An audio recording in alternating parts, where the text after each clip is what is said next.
Well, hello and good evening, good afternoon, or maybe good morning, or maybe even good midnight, depending on where you're watching me from. Welcome to Fire's Easter Hunt, proudly brought to you by Act Fire, and my name is Crowns. I will be your pilot for the day, driving you and flying you through all the different maps that we've got in PUBG Mobile, and we will be having so much fun as we watch these players actually battle it out. These guys have been battling it out for a couple of weeks now, and I believe today is going to be round of 32, which means we've got only 32 teams left. They've been split into different teams, into different groups. And today we're going to be getting Group A performing and showing us what they've got going on. But without further ado, let's get into it. Let's see the teams that we've got playing today, what they're playing for, and how they're going to get all of that. Yes. They will be playing out here for the $1,000 prize pool, where the champion will go home with $500. Second place reduces $200 on that price, where they'll be going home with $300. Third place would be going home with $150, and the MVP of the tournament will be going home with $50 to their name. And you definitely know that everybody would be gunning for that number one spot, and man, all the players individually would also be gunning for that MVP spot, because man, you really want to get a little bit of the prize pool. But anyway, how they're going to be getting points on the board is going to be the new placement point system that we've got. It's going to be first place with 10 points, second place with 6, third with 5, fourth with 4, fifth with 3, sixth with 2, and you only have to get 8th place before you even get at least 1 placement point. So man, you've got to we're going to be keeping our eye out for these teams and seeing how well they're going to be playing when we start looking at their aggressive prowess. And man, let's not even get started on the teams that we've got in the lobby right now. But before we run through that, we're going to be running through the map schedule as we've got it today, as we'll be going all the way from Erangel to start things off. We'll be heading over to Sanhok next, going in straight into Miramar, and you know how we close it off out there on the holy grounds of Erangel. And in case you wonder, why does Crowns call it the holy grounds of Erangel? I mean, you can see there out there that it's actually a church that is, the symbol of Erangel, and I believe that church is the one in Pochinki. But anyway, what is going to be happening in Pochinki, you'll be realizing that. And like I said, these teams have actually been playing for a couple of days now, and I believe today is the last day that these teams are going to play. Top 8 will be moving on to the next stage, so there is actually quite a lot that all of these teams are fighting for. But yeah, top 8, as we will be having it as right now, we've got Ultima Rage, No Pressure, the side there of Cyclone, eSports, Team Ruthless, Team EFX, Drogons, Limitless, Team Ruthless, and GenX eSports would be the teams. Say we're going to take them right now. Those will be the 8 teams that will be making it into the next stage. And man, the remaining of these teams, now you've got to stand up. And I'm looking towards that number 16 spots, seeing you guys there. I'm looking at that number 16 spot, and seeing the guys there from Sidizens kind of like bugs me a bit. Like, yo, Sidizens, what's going on? How are you in number 16? But we know Sidizens, they're one of those teams that could actually do it in one day. So yeah, I look forward to seeing them pulling that up. But without further ado, Shade Adu, Ula Balu, and Oiti Toiti, we're going to be getting into the first game of the day. It's going to be none other but Erangel. Once again, ladies and gentlemen, this is the Fire's Easter Hunt, brought to you by Act Fire. I just lost game audio, but I hope to get it back. But then actually I didn't lose it. It's just everybody has hopped off on the plane. But anyway, yeah, speaking of hopping off the plane, everyone is getting all settled or getting into their drop locations. I wouldn't be expecting any hot drops, but man, this is PUBG Mobile, always bound to happen. Playing path looking quite nice, taking us all the way from that western edge, taking us straight down to that southeastern area of Muta Power. And man, we can already begin to see a whole lot of clusters coming through, especially in that North Jojopol area, where we've got about 4 teams looking to contest. Now, I know North Jojopol is that place that I would say, oh, people can play North Jojopol, more than one squad can land there. But bro, when we're having this many teams, it becomes a whole problem. But anyway, we'll be looking forward to seeing how these teams will be playing it out here in this in North Jojopol. As we can already see the players there getting started. It's going to be no pressure, dealing the first damage onto dealing the first damage and even first blood out here. And I'm trying to see what are the teams that we've got out here, and to think that all of these teams are here and even no pressure is not even a part of them just kind of tells you a lot. And that fight has not even started out there in North Jojopol. Playing the zone actually does pull up on our screens out there, looking quite centered up, which is kind of nice to see, to say the least. Nothing too stressful for all of these teams. I believe they will be fine. They'll be able to hold on to their end. We're gonna be keeping our eye out on all of these teams as they get comfortable. But anyway, looking at what is going on right now, we've got the side there of Xpace. Zane, who finds himself in a little bit of a trouble with the side there of Ultima Rage eSports. And man, Ultima Rage, we do know them to be that team that is quite strong, especially in their aggressive prowess. I mean, even seeing where they're seated on the leaderboard, it kind of like gets you it kind of says a lot actually about that team. I mean, they're currently number 1 on the leaderboard, 62 points up on Boyd. You've got to know that these guys have, and 36 out of 62 is coming straight from elimination. So it just goes to show that, you know, this team actually has what it takes to when it comes to eliminations. But anyway, the full squad is here for the support. Zane definitely realizing he's in a whole lot of trouble. So that man's dropping straight to the balcony, looking to hold on his end. But the side there of Ultima Rage, I'm pretty sure they're going to be pushing this one as a full squad, looking not to lose any players as pre-fires will be coming through from True. Looking to send in a couple of grenades. Import is going to come in for the push. A couple of damage is done towards this direction, but definitely not enough as Zane will fall to the side there of Ultima Rage Gaming. That is definitely it's kind of like, I would have loved to say it's a small price to pay for salvation, but I think the players there from what's it called? The players there from Xpace could have actually formed up on their teammates, given that it wasn't so far off. I mean, they're out there on a split on that southern edge, which is kind of surprising because right now they're holding a split, but the whole of Pochinki is empty. So I'd actually expect that, you know, one of these teams would have at least gone to Pochinki rather than have themselves take this early engagement early on in the games. But speaking of early engagement, the players there from Harsh eSports, or make that Harsh Soldiers, already finding a couple of eliminations onto some of the players there that they find themselves out here in North Georgia Pole. And North Georgia Pole, like I said, is hosting 4 teams at the moment. The players there from No Pressure, Yungthundacats. I didn't even know Yungthundacats were still actually playing. But yeah, Yungthundacats, Harsh eSports, and the side there of XV. What team is XV? Xero Vendicta. Wow, I love that one. It's kind of like interesting to see. But yeah, they're out here just chilling. The players there from Xero Vendicta definitely will be looking for Vendetta onto No Braino, as they did lose one player. These teams currently find themselves outside the play zone, which means they have to get looted up and get out of dodge as quickly as possible. I'm looking forward to seeing which one of those teams will be taking that initiative first, you know, to, like, you know, get out of here, try to get themselves looted up, try to complete the fight as quickly as possible. But man, if these guys are not leaving here quickly as possible, I mean, there's 4 teams here. There's definitely not enough vehicles for 4 teams, so that would mean everybody actually has to find a way to get out of here. Maybe they will try to do shuttle, you know, try to form a little bit of an alliance, because right now I don't even see how else this thing is going to work for all of these teams. But man, these players, they always prove to me that, you know, they know more than I do. So I wouldn't be surprised if one way or the other they find a way out of here. Cyclone shit out there in Primorsk area. We see them actually just chilling. It's good to see them not actually taking any hot drop at the moment. Currently seated in 3rd position on the leaderboard with 37 points to their name. It's kind of nice to see, not gonna lie, you know.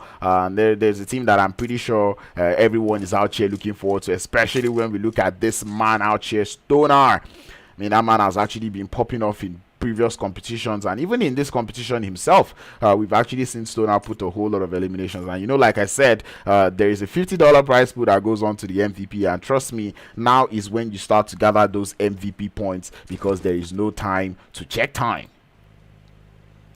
But anyway, we look forward to seeing how well Cyclone Shield will be able to hold on to their ends. We do have the players there from WF. What team is WF? Man, apologies, man, because these insignias are new as hell to me. But anyway, oh wait, I don't have them on my team list. Oh, actually it's Wolf. Wow. So wait, the team name is just straight up Wolf. Man, I'm actually loving the what I'm actually getting from all of these teams, not gonna lie. But anyway, yeah, it's gonna be Team Wolf actually out here chilling just in the outskirts of of Quarry, or maybe actually in Quarry itself. They just look to be having a little bit of fun out there, which is interesting to see, not gonna lie. Seeing that they're going for that playing area out there in that southwestern edge of the circle, because man, we do know Quarry, it wouldn't give you the best of loot, and it's a very, very bad place, especially if you have a team that is going to be taking a fight up against you. Anyway, Xpace making their rotation into the circle. Same thing can be said about the side there of Ultima Rage. And man, I was gonna say this, there's so many rages in the lobby. There's Ultima Rage, and then there's no rage, and then there is there's UGX, who is Ultimate Gaming. Nah, I don't know who UGX is, but I just like there's a lot of Ultima Rages. But anyway, Drogons though, they find themselves in a little bit of an engagement as they'll be taking out one player there from Ultima Rage. Definitely did not cast across them this time. That one just definitely just happened out of coincidence. But Drogons though, they did lose a whole lot of HP. I'm talking about Burkhardt here. It does look like the Drogons will be rotating. Two players out there in that vehicle looking to find a way into the circle. They're actually out there just chilling on that eastern edge in Muta. So nothing too much to worry about. Interesting to see like two teams that were in the North Jojopol area have already found their way out of North Jojopol. I'm talking about the Yungthundacats and No Pressure. Definitely not too surprised that it is those two teams that have found their way out of that situation, because really it's nice to see.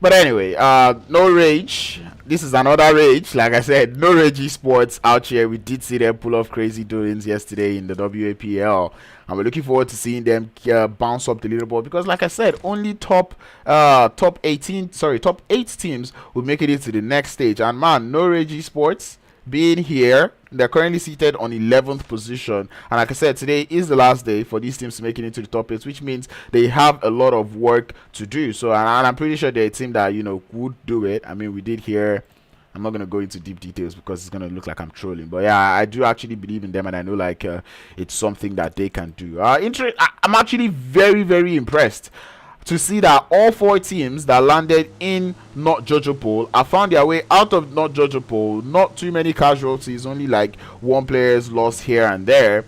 And man, I'm short of words. That's just how impressed I am that all 4 teams have found their way out of here. And I'm not gonna lie, I support this type of gameplay.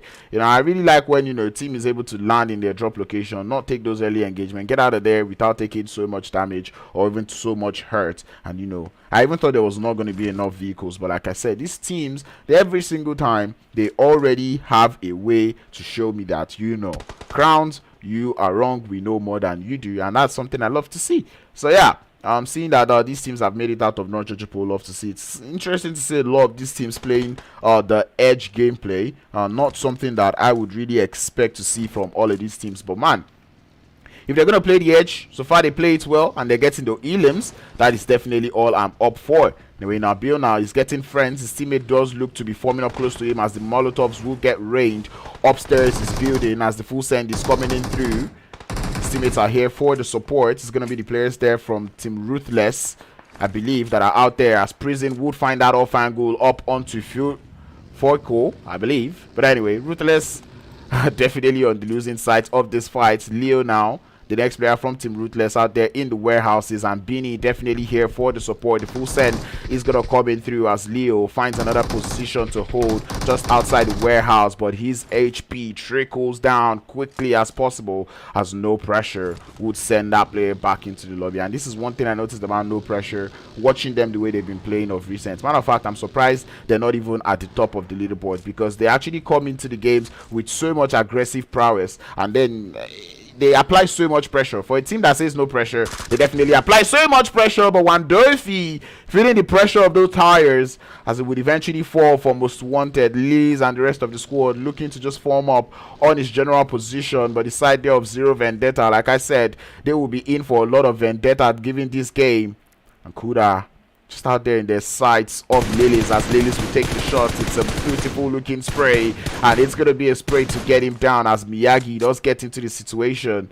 And man, Miyagi now in a very tight situation, getting tapped from the side, and it's going to be Fox to find the off angle to take him down. Xero Vendetta losing this engagement from every single angle as they're getting taken out from different parts. And I kind of like the splits coming through from Most Wanted. You kind of enjoy when you see these teams play in such calm manner, right? The one player does get knocked, but they will not get panicky. They're not going to panic about it. They're just going to be chill about it, no pressure, and they just push on into that fight. That is something that I really, really love to see. But anyway, it does look like the side there of Most Wanted pull into that fight. They'll be grabbing that revive up onto Wandofi eventually.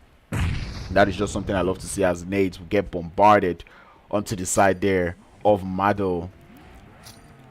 Definitely the push is going to be coming through, as we do see the players there from Most Wanted driving around, trying to just, bait that player out to make those shots. But man, you've got to admire the patience coming through from Wandil. But Wandil eventually moves. Frost has definitely here, or Fox, sorry, has heard those footsteps, and there he goes for that full send. It's only a matter of time before that player does get spotted. It's the 1v1 situation. The farmer's in their hands. It's going to be strong with Fox, but he's going to fall, as the rest of the players here from Team Most Wanted are here for the wipe, and Xero Vendetta would get sent back into the lobby. A little bit of a sloppy play coming through from Fox there, but man, it happens to the best of us, not gonna lie.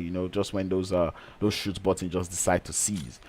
Zone does push all the way to that southern edge, where we see the players there from Yungthundacats already rotating straight into the center. You love to see that one, and that's something I was actually expecting from all of these teams. I was expecting to see that these teams would actually play more of the central gameplay, at least in the first couple of zones, before they now head into straight up maybe the time you start to play the edge and all those good stuff. But anyway, it does look like we have trouble brewing on that bridge on the south at the side of Ultima. Wait, UGX now is what team? There's one too many UGX.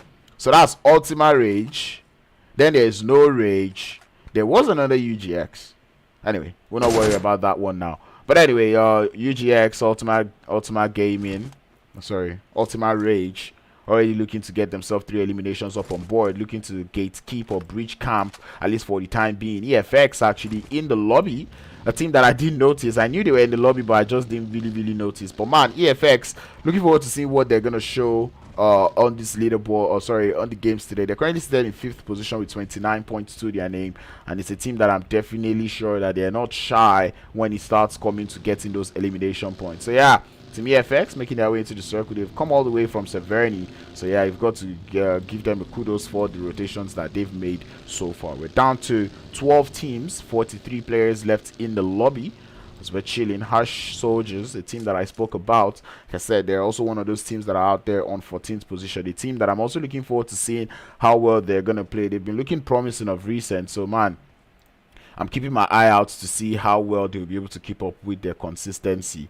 going into the rest of the day. I wonder where I'm seeing Ultima Rage on the Q feed. Oh, actually, it's around that eastern edge. And now this ULRG is now what?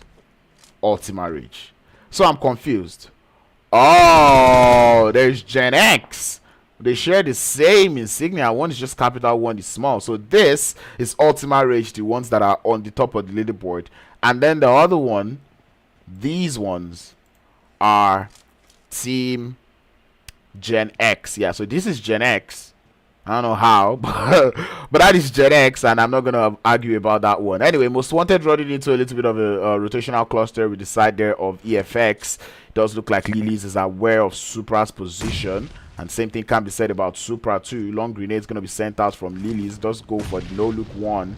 Will not quite get that knock just yet, as we do see the side there of Most Wanted. I kind of like this style of play coming through from Most Wanted. One could almost call it passive aggressive, as we see them try to just find those off angles onto the teams, try to stay a little bit keep a little bit of a distance between themselves and the teams. So it's not overly down to CQC, it's also down to how well their sprays are, as that Zuri continues to move and center up to that eastern edge, pushing and forcing all of these teams out of their comfort zones. But it looks like Most Wanted might be opting to play a little bit of gatekeep, as Fat Boy does take a whole lot of shots from the side there of Team EFX. So I've also got a flank angle coming in through in the side there of Pyro, and right now I'm looking forward to seeing the decision making coming through from from both teams to see which one of these teams would actually leave the fight alone, decide to go for a split, or decide to go prioritize the zone, and which one of these teams will decide to try to fight it out till the very end,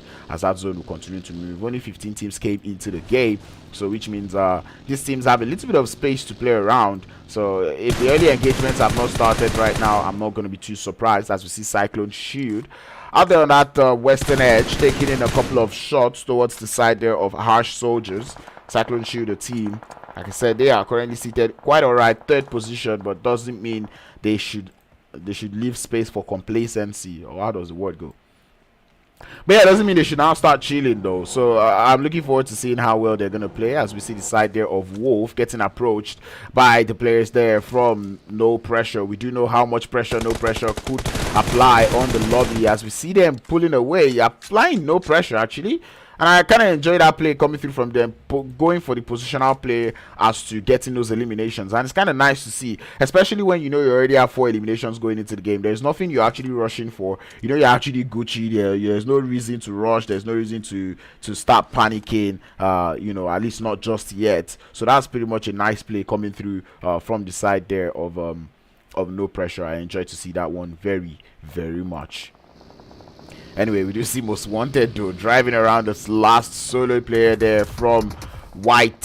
Yungthundacats will eventually get eliminated and sent back into the lobby, and I guess that's going to be a GG well played going on to that player right now, as we do find ourselves down to the final 11 teams. It's so interesting that they've spent so long into this game, and if anybody does go out now, they're getting 0 eliminations to their name. So man, it's kind of interesting to see.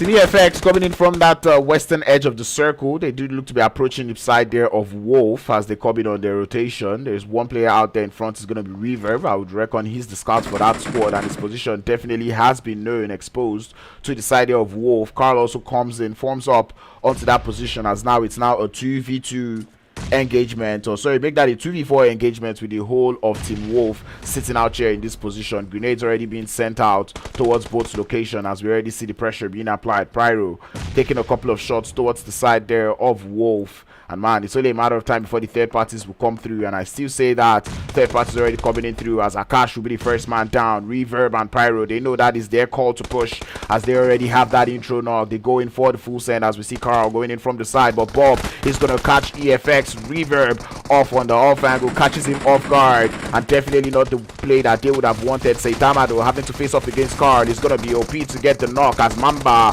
would find himself holding his end against the last players there from Team EFX. But man, a whole lot of HP loss, 2 eliminations gained. The side there of Team Wolf looking to hold up with a 3-man squad, but Pyro though sending those deadly grenades onto the side of Team Wolf, rendering Mamba as the last player left for the squad.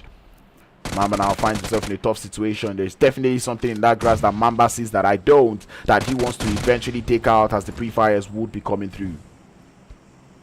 Cyclone Shield, they're definitely hearing all of this noise, and it's only a matter of time before they come in for the third party. Mamba 0 meds in the backpack, and he's gonna have to take this fight with only 1 HP, and that is almost impossible, as he gets taken out by the side of Team EFX. 4 eliminations to the name out there on the side, and here comes Cyclone Shield. Roach, the first man in line, will get felled, but man, renders the side of EFX with just 2 players left, as here comes the rest of Cyclone Shield with the run over from that man Stoner. He's gonna take down one of the players there from EFX, but you've got to admire the movements coming through from Stoner. It's wonderful to say the least, as the pool send is going to come through. Pyro taking in a couple of shots coming through from Isaac, as the pre-fires will come through, but Danny Brown has got something cooking. It's not going to matter, as Stoner doesn't have that much patience, pushes up onto the fight, gets the elimination, and Cyclone Shield coming in for the third party of the century. And that is something that I really enjoy. I said it, once they heard that fight, they definitely would want that third party, and they eventually heard the third party, decided to come through for that one. Most Wanted though looking to want a lot of eliminations, but it's going to be No Rage that they have going up against, as the grenades are going to start looming, being sent towards the side of No Rage eSports. And man, oh my goodness, I want to call him Akintopsy. I know what the name is, but it does look to be in a whole lot of trouble. The grenades looming towards his location. Alpha's position definitely has been spotted. Deji out there on that off angle as the grenade from Fox is going to find Top C, takes him down. The intro knock is there. Here comes the full send from the side there of Most Wanted as they chill, wait for that opening. Armani though is looking very patient, waiting for that thirst to come through as the rest of Most Wanted find their way in. Devil's weapon in the hands of Armani has done the devil's work to even the tides, get the trade as Lilies does come through towards Armani, but who get felled? Lily is getting the thirst, and no Rage Esports now left to the final two players is going to be Alpha and Deji to hold on the fort, to wave the flag for that team. But Lily's off angle, definitely a dangerous thing to say the least, as grenades will start to fly. Alpha trying to see if he can hold on his end as Lily's does stand up to pop, takes a couple of shots towards Deji, but he's not going to get Deji down. The blue zone is now here to play, should I say gatekeeper or sweeper actually, for all of these teams, or for both teams. Oh no, the fight is not done. Xpace coming in for a little bit of a drive-by, but it does look like crazy guy, definitely a crazy guy as he continues on driving, but his buggy goes for the iconic spiel, and he's gonna eventually get felled as the players there from Most Wanted look to prioritize on that zone, as we can just see Fat Boy trying to find a way into that circle, as this circle does not smile towards anybody, at least not at this point, not anymore, as all these players find their way into the circle. But Ash Soldiers on the south find the side there of Cyclone Shield. Danny Brown is going to be the first man to fall as Ash Soldiers looking to hold it up as a three-man squad. But man, we've got the side there of GenX active on that third party. RC Sports forced to play passive, and the grenades continue to rain through. No pressure also in the vicinity. This is a skirmish, a whole cluster of squads, as we see all sorts of shots going out in every single direction. The side there of, oh no, Most Wanted driving straight into the side of Cyclone Shield. Stoner gets felled, but would eventually get revived as Cyclone Shield increased that elimination count up to 5. Xpace still holding it up with 2 players left to hold down the fort for their team, looking to face off against that final player there from No Rage Esports. It's going to be the Deji, taking all sorts of shots. And man, they're only wondering how is that player not knocked. Deji, that man looking to hold on his end, taking on 2 fights, but that grenade gets sent towards his location. Doesn't need to do too much. But how? There we go. One will eventually connect. And down goes the side of No Rage Esports in 8th position. Only 1 point that they will get from the placement as Harsh find the side there of Cyclone Shield, letting the shots fly towards that direction. But it's not going to get any player down.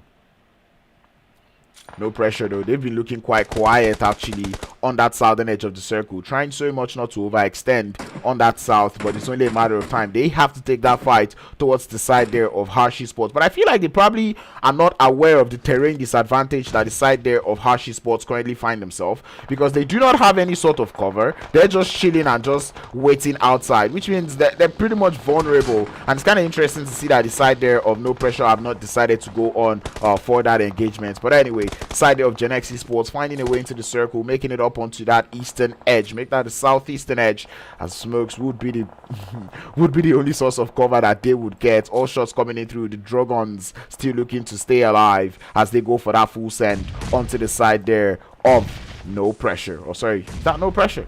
No, that's not No Pressure. That is definitely not No Pressure. Oh, it's a sexy nade coming through from the side of Ultima Gaming or Ultima Rage. One revive does look to come through from Ali, but it does look like they would have lost most of their players. They've actually lost most of their players going into that engagement, but Ultima Rage though, they're not looking to give up, they're not looking to relent. Players there from No Rage now decide to move closer and closer to the side of Harsh Esports, and there we go. They definitely realize now that there's that disadvantage, that terrain disadvantage that I was talking about, and now they're looking to capitalize on that one. Cyclone Shield do find themselves on that disadvantage as all sorts of nades and molotovs will be raining towards their location. Isaac trying to see if he can hold it up as Glixie will continue to spam all sorts of grenades. That one sent to his location definitely will push him out, of course. As the side of Cyclone Shield, they're looking a little bit pinpoint on their grenades though. Those grenades are landing, doing so much damage, not quite getting those knocks yet.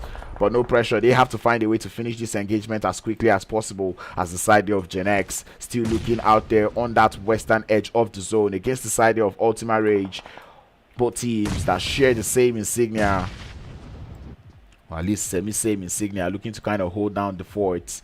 Cyclone Shield, though, with 6 eliminations still out there. A very bad position. They have to fight towards the uphill, but they're able to send some beautiful grenades onto the side of no pressure. Those grenades have done a little bit of work, and they're looking to move up slowly but surely. Interesting play coming through from the side of Cyclone Shield, and it's interesting to see just how well they're able to turn the tides. But here comes the full send. Beanie is going to fall to the grenade. Glixie out there in the grass has to get into the vehicle to run away from the engagement, but Cyclone Shield, the work is done. They freed up their space. That is exactly what they needed, as Glixie is going to run for his dear life, but Cyclone Shield, no vehicles, they have to use the Legadies. Glixie is going to stop. He's going to get spotted as Stoner has sent the shots towards his location, but Isaac would be the one to get the knock. But Cyclone Shield, that blue zone would be the end of them as they get sent back into the lobby. We're down to the final 3. It's going to be Ultima Rage, side of Xpace one way or the other, and Drogons still alive with just 1 player. I'm very, very surprised to see how the side there of Xpace is still alive. Like, how is Xpace still alive in this game? They started off on a very, very bad foot, and right now they survived to that top 3 position. They're currently not in the circle. I mean, Ultima Rage does look to have this game in their back pockets, as they're already up by 6 eliminations. Heading into this final fight, they still have 3 players up, the most number of players currently in the lobby at the moment. So Ultima Rage just goes to show why they're on the top of the leaderboard. But man, you've got to give Xpace their flowers, because really they are playing more than I would have expected them to play, especially as a duo. They've got only 3 eliminations, maybe not the best, but they're looking to hold up, and they've got 1 more vehicle that could work in their favor. They just have to find a way into that circle without losing that vehicle. But Ultima Rage, though, they're looking to capitalize on that circle. A very wonderful play, to say the least, as we see Slay looking to find an angle. He does take a couple of shots towards Atomic, who is going to eventually go down to a slither of HP. Side of Ultima Rage, currently think it's a 3v3, but it's a 3v2v1, as Drogons still have Ali just prone beside that airdrop.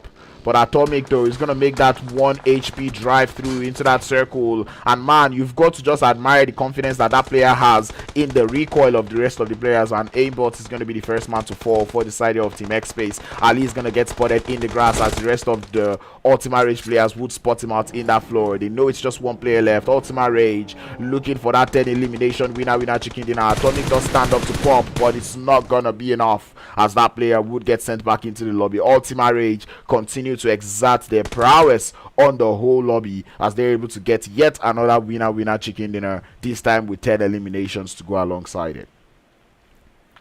Xpace out there in 2nd place with 3 elims, and I've got to say Xpace, seeing how badly they started, it's very interesting to see that they actually made it to 2nd place, with Drogons in 3rd with 1, Cyclone Shield in 4th place with 9 eliminations. The side there of No Pressure in 5th place with 8 elimination. The side of GenX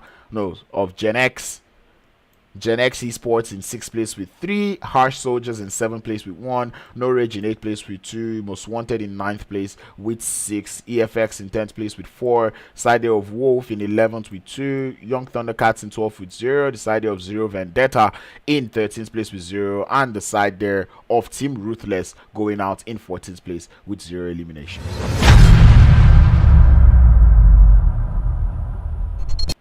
And talk about a wonderful game, to say the least, coming through from the side there of Ultima Rage. That was actually wonderful to see them play. At the point, I felt like they were playing passive, but it just looks like they had this game in their books. Started off playing on that edge gameplay. No, don't do this to me. Started off with that edge gameplay, and we saw them continue to climb up slowly but surely, making it into that circle from that southern edge, and it eventually played out well for that squad. So I'm very impressed to see Ultima Rage. It just goes to show that truly they deserve to be on the top of the leaderboards, and I'm very proud to see them play this way. 10 eliminations with a winner chicken dinner, 20 points in the bag. That is wonderful to see, and now that just gets me kick-started, makes me wonder what else this squad has got in terms of gameplay for the rest of the day. But man, you cannot just take the flowers away from all the other teams here that actually played this well. I'm talking about Cyclone Shield, who actually were able to get 9 eliminations going into this game. I mean, that was wonderful gameplay coming from them, and I'm so glad that I was right about Stoner. Said that is 1 player you want to look out for, and Stoner definitely showing that I was right for calling him out to being that player that to look out for. And man, No Pressure, forever applying pressure on the lobby, also played too well. But anyway, that is just one game that we've seen, as we're going to be looking forward to the rest of the games for the rest of the day. So do not go anywhere. Stay tuned, stay connected. I'll be right back with more games from the Fire Easter Hunt. Do not go anywhere.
It's all original.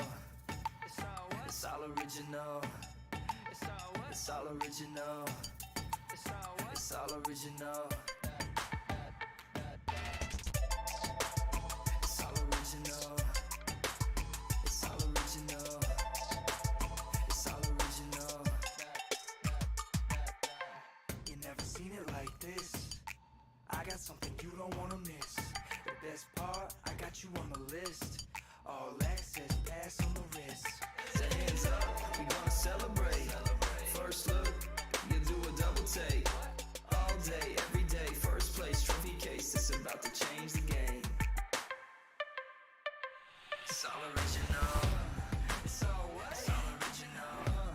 It's all what? It's all original. It's all what? It's all original. Styling like a trend. On style, on style. It's original.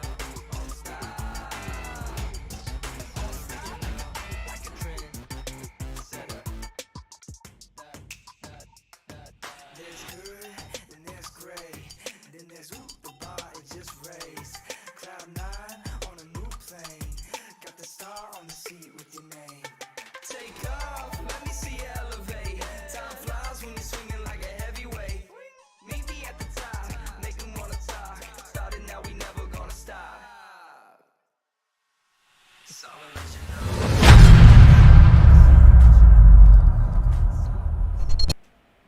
Yes, sir. It's all original out here in the Fire Easter Hunt. Welcome back, ladies and gentlemen. We have seen the first game of the day. It was none other but Erangel, where we saw Team Ultima Rage welcome with that winner chicken dinner, taking it as smoothly as possible. And that will just boost their lead up on the leaderboard. Scratch that 2 in place of chicken dinner, as they do have 3 winner chicken dinners right now. You do already see them. The 108 points up on the board.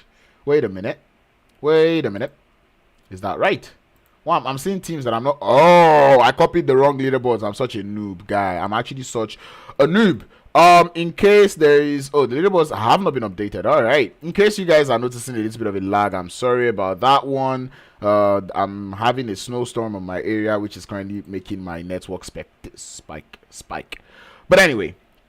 Hopefully we're able to weather the storm and storm the weather and make it out of this tricky situation that we find ourselves in. But anyway, we're heading into the sandy dunes of Miramar. There's no time to check time. Let's get into it. It's gonna be none of that but Miramar. We see that plane power taking us all the way from that south up onto that northeastern edge of the circle, meaning we've got Campo Militar, Tierra Bonca, Torre Ahumada, all are within playable sites, but it's going to be a whole torture for all the teams who like to go to the sides there of the Opozo, the Crater Fields, La Cobriera. These are places that are not really accessible on that circle, or sorry, from that plane path. So if you're a team that lands in that area, you know you're definitely in a whole lot of trouble. Matter of fact, even Puerto Paraíso is a little bit of a problem to get to, but I guess many of these teams wouldn't have too much to worry about. 15 teams locked and loaded, and we're already getting and hopping off that plane path, hopping up the plane. But man, ladies and gentlemen, like I said, this is the Fire Easter Hunt, brought to you by Fire, the one and only. $1,000 prize pool is what these players are fighting for, so I promise you it's not a small thing. But anyway, yeah, it does span across Africa, in case you're wondering. The team that won the last game, Ultima Rage, it's team from Madagascar, and I can already see their team supporters out there in the charts. Definitely what I really love to see. I always encourage that. Let me see you show your support in the charts, because that is exactly what we're out here. Speaking of charts, be sure to stay active, be sure to share the stream, be sure to subscribe to the channel, and be sure to also drop a like, because I know I'm not doing that much of a bad job. Anyway, playing part, or sorry, make that the zone is going to be more towards that west central part of the circle. Maybe not too much to worry about, but given that playing part that was heavily on that southern edge, it kind of leaves space for a whole lot of long rotations coming through from all of these teams. But anyway, we look forward to seeing how these teams will be handling themselves. Speaking about handling themselves, we're going to be talking about the side there of Team Ruthless, who find themselves out here with the Yungthundacats in make that San Martin. And if you play this game, San Martin, you should know that San Martin is not a place where you want to be contesting with another team. It is big enough, but man, when we start to look at the amount of buildings and compounds that we've got out here in this game, you know that you don't want to be caught lacking, because man, you just be walking around and someone is just gonna spray you from where you don't even know. There's so many buildings, so many places to hide, and I'm not too impressed with how these teams have landed here. I'm saying that because when we start to look at San Martin, I said there's a whole lot of buildings. I would expect a whole split coming through from all of these teams, but the most split I'm seeing is coming through from Young Thundercats, and it's a 3-1 split coming through from them. And in a situation where that you're getting hot dropped by another team, I would actually advise that you go for more of a little bit of a round split, where you're able to kind of trap whatever squad you're out there in the center of the circle. But anyway, pushes are going to start coming in through, as Young Thundercats will lose Keen to the side there of Team Ruthless, rendering them to just 3 players left to hold down the fort and to defend the drop location. And man, like I said, top 8 qualifies today. Young Thundercats not looking quite nice on that leaderboard. Last time I checked, Young Thundercats are out there on 12th position. They didn't have the best of games in that first Erangel game, which means this game going out early is what they do not want. Man, top 8 is far, or it's getting farther and farther, and with that new placement point system, that it's a huge torture. But man, when I was talking about boxing your enemies in, I guess that's what the side there of not Young Thundercats, the side there of Team Ruthless actually did have in mind. I'm not gonna lie, I'm very impressed. No, I actually like it. It's still a 3-1 split, but they've got one player out there on the hill who is able to give that bird's eye view, able to see a whole lot of things. So it's impressive to see, and it's working out for them, at least so far. But I'm looking forward to seeing the side there of Young Thundercats try to turn the tides, but there's only so much they can do given how open it is out here. As we can already see, Slaggus taking a whole lot of shots. Every part they try to move, given where the side of Young Thundercats are, anywhere they try to move, there is somebody who can see them from the side of Team Ruthless. So man, they find themselves in a very tricky position. This is definitely them being caught in between a rock and a hard place, as King Bear picks out a little too much, and the information definitely has been rendered, or has been thrown out there. As you can already see, Fortio just going for that full send. That player there trying to run away, but 1999 on the top of the hill will spot him, and this is absolutely wonderful coming through from the side there of the Young Thundercats, but they're looking to get it wrong. As Tank does pick out a little bit, gets one knock, but will get traded off instantly by Fortio. Oh, I see what you do with the name. But anyway, Cho going for that push. And now, this is definitely not what the players there from Young Thundercats want. I cannot over-exaggerate that point, as you can just see Slaggus trying to run away, but there's only so many places you can run to, given the way Team Ruthless have you covered, and that is wonderful. This is beautiful, sexy execution coming through from the side there of the Team Ruthless. They're absolutely ruthless on that one, because I was talking about them not going for the split, but it turns out that the split that they decided to go for actually paid out well for them. So man, this is what I love, and I really can't say this too many times, but whenever teams prove me wrong when I try to bash their strategies, I love to see that one. I was just talking about landing in San Martin and how you'd really want to go for a split so you can box the enemies in, but it looks like there's so many ways you can achieve one task in PUBG Mobile, and the side here of Team Ruthless have been able to do that one in beautiful fashion. But anyway, we're gonna keep moving on, as the game doesn't stop out there. We still have a couple of hot drops going on. I'm talking about the side there of Ruthless. So there's Team Ruthless, and then there's Ruthless. Now, y'all are not going to confuse me here today. No, you're not going to do that. But anyway, this is Ruthless. We do see the set of PKs out here in this squad. That's how you kind of like tell them apart. Ali goes to school. But Ali has overpicked, man. He's overpicked, and Nabil is going to send him down to the ground. And it does look like Pika Boy is very interested in that thirst, as the rest of the Drogons now start to panic, try to find their way to the top of the hill. Our man definitely has been spotted by the side eye. They're coming through from Pika Boy. But Pika Boy definitely making sure he doesn't overextend, as he does get his HP chunked down a whole lot with those beautiful mini 14 shots coming through from the side of the Dragons. They're looking to prevent that thirst coming through on their teammate, as Arman has got that off angle, but not the best of positions, as Team Ruthless actually have the high ground advantage. I'm kind of surprised as to how they've even lost this many players going into this engagement. But man, these early engagements definitely not setting up for a good ending for Miramar, but we all know that's how Miramar is. We start off very, very fast paced, and then it starts getting a little bit quiet, and then we end up on that very mad, crazy madness now. But anyway, we do have this idea of Ruthless. Looking at, if I had to be Team Ruthless right now, I would actually pull away from this fight. I'd actually retreat, because it's still the early phases. You do not want to lose players. I get they do not have vehicles, but they've got the high ground advantage. Drogons also do not have vehicles, so which means they can actually get out of dodge. Try not to take this fight, at least not this early going on into the game. So man, if I am the players there from Ruthless, I'm gonna fall back. And right now they do look to be falling back, but not in a uniform manner. As we see, Nabil is definitely falling back in a different direction than Pickerboy is doing. And if I do not know any better, this is what we call JP. Like, this one is actual JP. Run for your life, helter skelter. I don't even want to know where you end up. If you survive, GG's. If you don't, GG's. But anyway, Zone out there, like I said, it's out there on that western edge. We can already see No Pressure looking quite comfortable on that southwestern edge. The side there of No Rage eSports also looking to be chilling outside on the outskirts of Monte Nuevo, with the side there of GenX. I believe GenX eSports finding their way out of Picado, as we already see them driving out of there. Captain, Aimbot, Freak, and True, the squad that is coming in today. And I'm trying to pull up on the people that just won the last game. It's going to be none other but Ultima, Rage.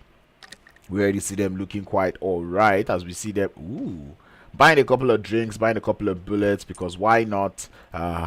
You need just as much as you can get. Harsh Soldiers, though, find themselves in a little bit of a rotational skirmish with the side there of Most Wanted. Shinigami is going to be the closest man in line, as Wandofi has been able to find a couple of knocks. It does look like Shinigami is looking to pull away from this fight. Doesn't want to take that engagement. Vengeance, definitely not in his books, at least not at the moment. The side there of Most Wanted would get that one elimination to their name, and they're going to enjoy it as it comes. But anyway, positions are sexy when we look at where Lilies finds himself. The weapon of choice, definitely not the best, especially for the long range engagement. So Shinigami definitely going to be thankful about their choice of weapon, and will be able to make it into the circle as we begin to see those clusters starting to happen, especially on that northeastern edge, where we see the side of Ultima Rage taking a couple of shots towards EFX as Pyro finds a way to the circle on that bike. Definitely not the best and most preferred means of transportation, but he definitely has the speed. And Ultima Rage,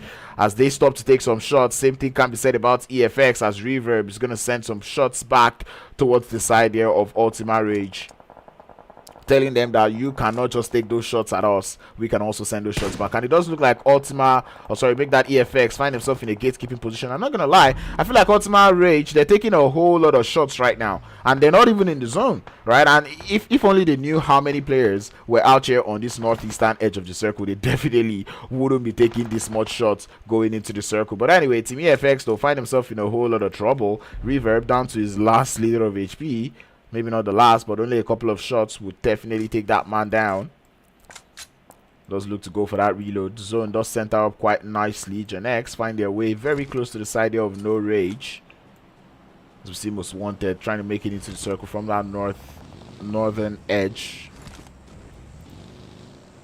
And there's so much trouble on that north, which is kind of interesting to see. I'd have expected, I'm expecting a whole lot of skirmish on that eastern edge, but definitely not up there on the north. But anyway, it does look like Shinigami's position being exposed, and the side there of Most Wanted, he definitely wanted. Shinigami, you're supposed to be camping, but then he takes some shots towards Fatboy, who's definitely not having it. Here comes the rest of Most Wanted. Wandofi is in the situation, is in the building. Shinigami, he's gonna have to hold on his edge, but this building definitely not the safest, as however he stands, he's gonna fall as the burn would get sent through towards his position. And there we go, Harsh Soldiers would lose one player in a very harsh position, in a very harsh way actually.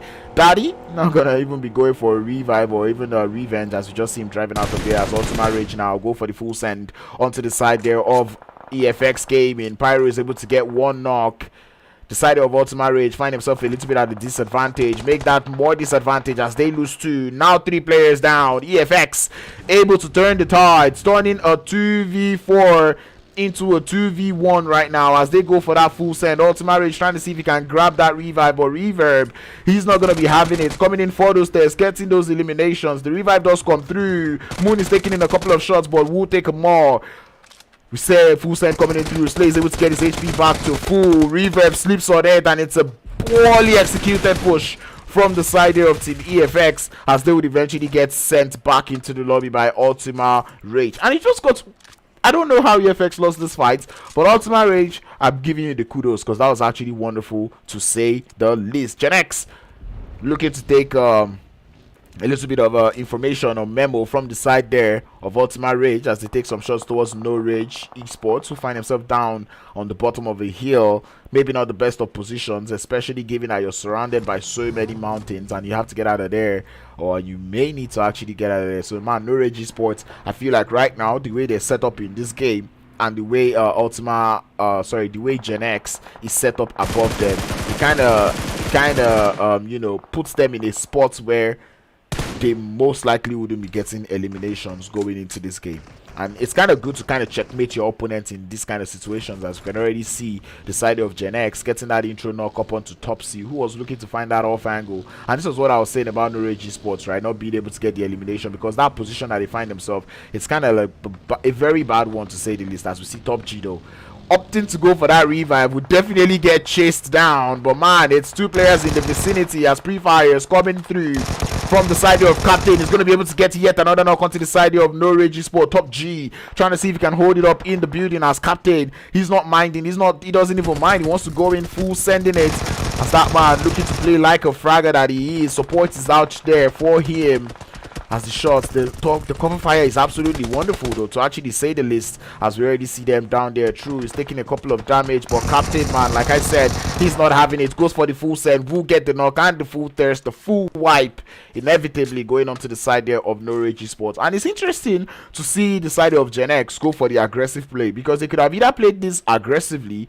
or they could have actually played it in such a way that they would just gatekeep and prevent the side there of No Rage Sports from getting eliminations. But it looked like they had other plans. They really just wanted to take them out of the lobby, and that is just nice to see. Aggressive prowess, I definitely will count for it all day, any day. That's a sexy grenade to get the thirst coming through from Team Ruthless, as one is going to be the last player left for the side there of Ash Soldiers, and it's only a matter of time. They know he's in this position. Here comes the full send. They find him on the revive, and they eventually send him packing straight into the lobby, as we now down to the final 11 teams in the lobby. But the trouble doesn't end. Most Wanted going for a full send onto the side here of Xero Vendetta. Miyagi getting spotted. It's gonna lose a whole lot of HP. A trade has been initiated, but Lily's grenade onto Maddle is gonna put the side there of Most Wanted back at the advantage, as now it's a 3v2. Make that a 3v none as they get the full wipe. 6 eliminations to the name, and that is going to be Most Wanted looking to be very strong in this Miramar game. And they're a team that I know for one that they've got that they've got what it takes, especially when you look at that player Wandofi. You know, that is a player that I've actually seen them play so well, at least in the COC, which was the last time I saw them play, and I'm actually not surprised to see them doing this well going into this game. Another zone shift is going to come through. It goes down straight to the south, looking like all of these IGLs may have made the right call. Cyclone sheet on the south, same thing can be said about Drogons, no pressure. Making it from that southwestern edge of the circle, the side of Team Ruthless coming in from that southeastern edge. Xpace holding it up on the east, the side of Team Ruthless up on the north, with Ultima Rage, Most Wanted, and the Drogons looking to still be chilling outside in the blue zone, or outside the zone.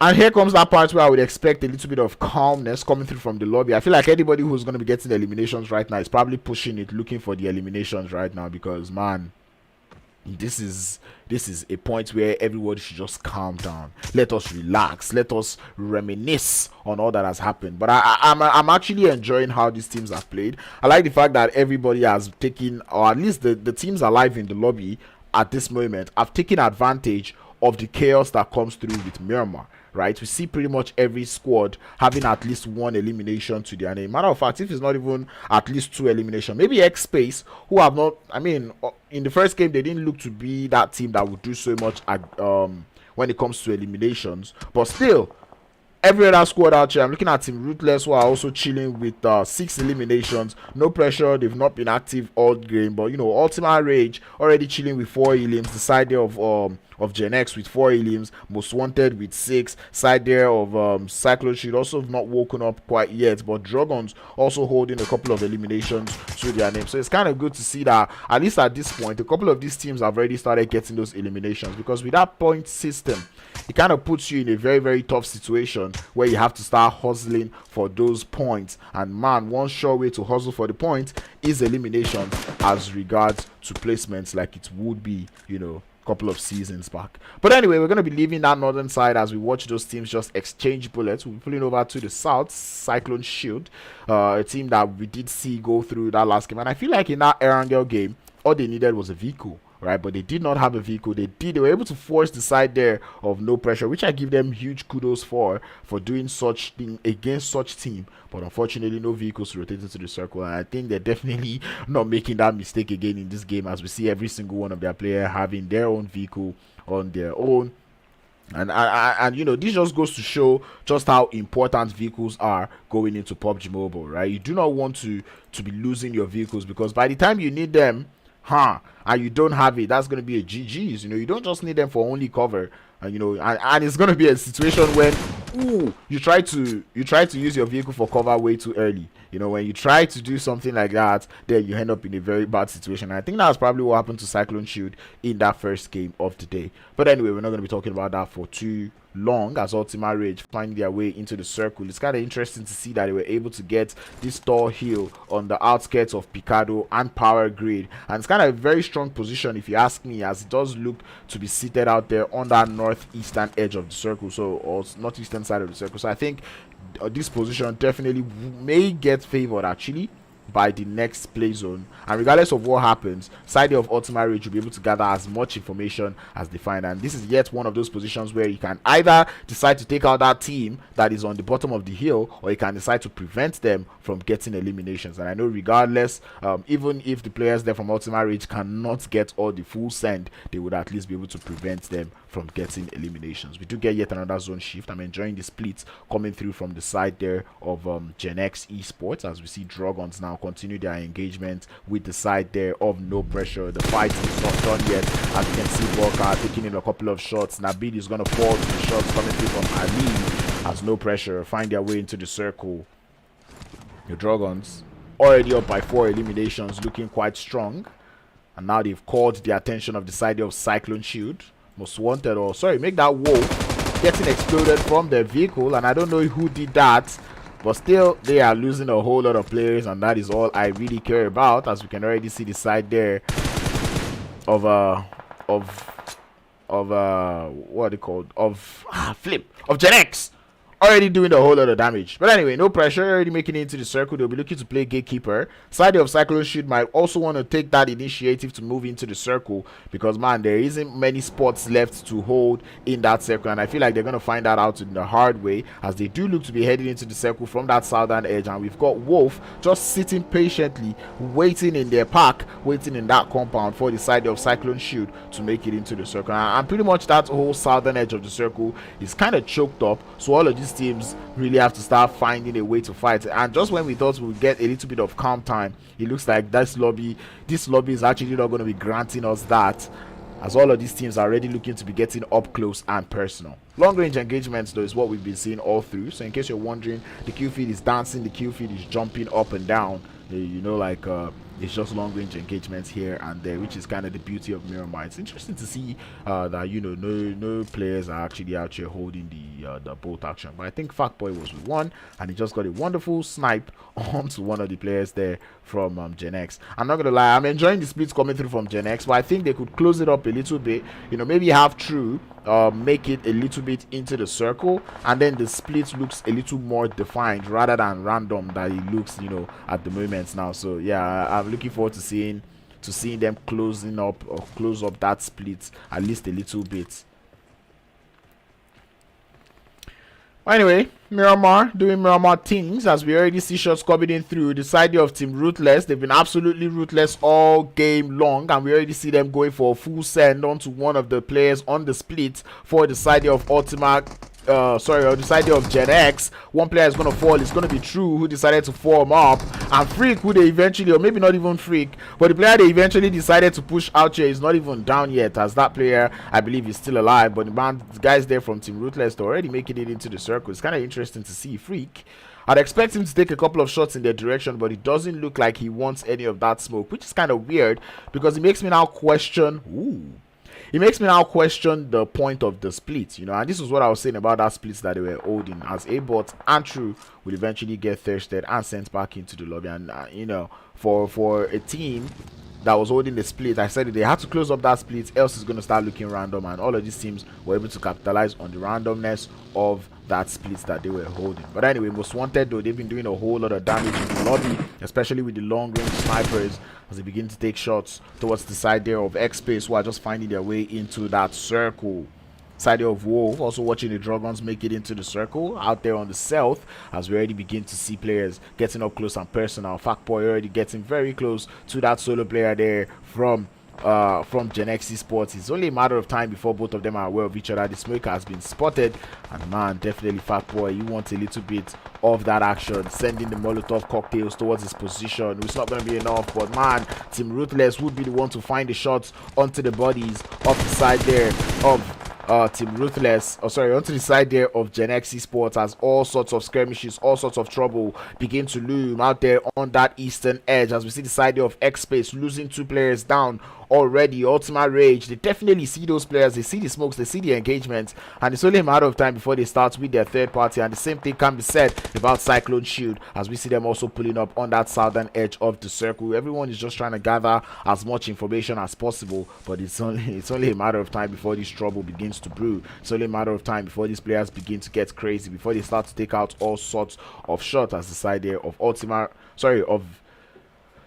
this UGX keeps confusing me, of GenX, who will be holding it up on the top of the hill. They do have a whole lot of view, and I think at this point they just have to really pick their fight, pick who they want to actually take the fight up against, and stay true to the engagement. As we see the side of Team Ruthless making it into the circle. Freak looking for an off angle, but will not be able to find one. Armani, or make that Arman from Drogons, he's going to be looking to put in a whole lot of work out there on that southern edge, but he's going to start getting spotted by the side of No Pressure. Prison already taking a whole lot of shots towards his situation, towards his position. Anyway, Cyclone shooting a little bit of the skirmish though, and I don't think they are aware of that third party coming in through. Stoner does look to be down, as Ultima Rage find a way to go for the full send into the zone. There's a whole lot of things happening at the same time. Ultima Rage already down to 1, and they have to get that revive as soon as possible. And man, this terrain is not even helping any of these players in any manner. Cyclone should have to get a revive. Same thing can be said about Xpace, Most Wanted finding a way to the top of the circle, and the side there of Team Ruthless already finding shots coming through from pretty much every angle of the circle. Everyone's just chilling, and it's only a matter of time before everyone starts to get clustered up and close and personal. Still not taking in some shots, will not be able to find any to connect.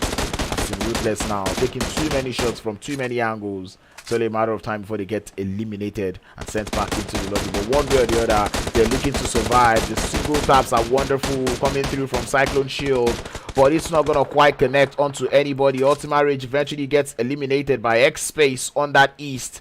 But man, Freak looking to be a thorn in the flesh for the side there of Team Ruthless. He's got a grenade prepped in hand, and this grenade could be a whole lot of work, could spell a whole lot of damage. This sends it down, but quite early he's not able to get the explosion. 1999 still looking to get up the hill, as Freak now would alert him of his presence on the top of this hill. But the blue zone, Papa Blue is here to send them all out. Freak is going to be taking shots from different angles in the circle. It's going to be none other but Most Wanted sending the shots towards the situation. Same thing can be said about Xpace taking the shots. X crazy guy is going to be the first one to fall. Zane also finds a way into the circle, but I believe he's also going to get felled too. Cyclone Shield taking a whole lot of shots. Most Wanted in that blue zone. Backboy doing a whole lot of work, but he's going to get taken out by that blue zone. Atomic with the 249 has done the damage. He's going to send Most Wanted packing. And Xpace, one way or the other, they would have that one player who's able to survive. They're able to make it into the top 4 situation right now. Cyclone Shield though still alive in the circle, but they are at a very huge disadvantage, as everybody every other person in the circle has got all sorts of eyes up against them. We're down to the final four. Team Ruthless still alive in the circle. Glixie from No Pressure is looking for a way into the circle, and Leo looking to overextend a little bit, trying to find a little bit of an angle. But like I said, this playing part, this terrain, it's not working in anybody's favor. It's absolutely deadly. All of these teams only have the reach lines to play with. I can just see Leo trying to capitalize more on that circle, looking for that flank angle. Definitely sees that vehicle that wasn't there before.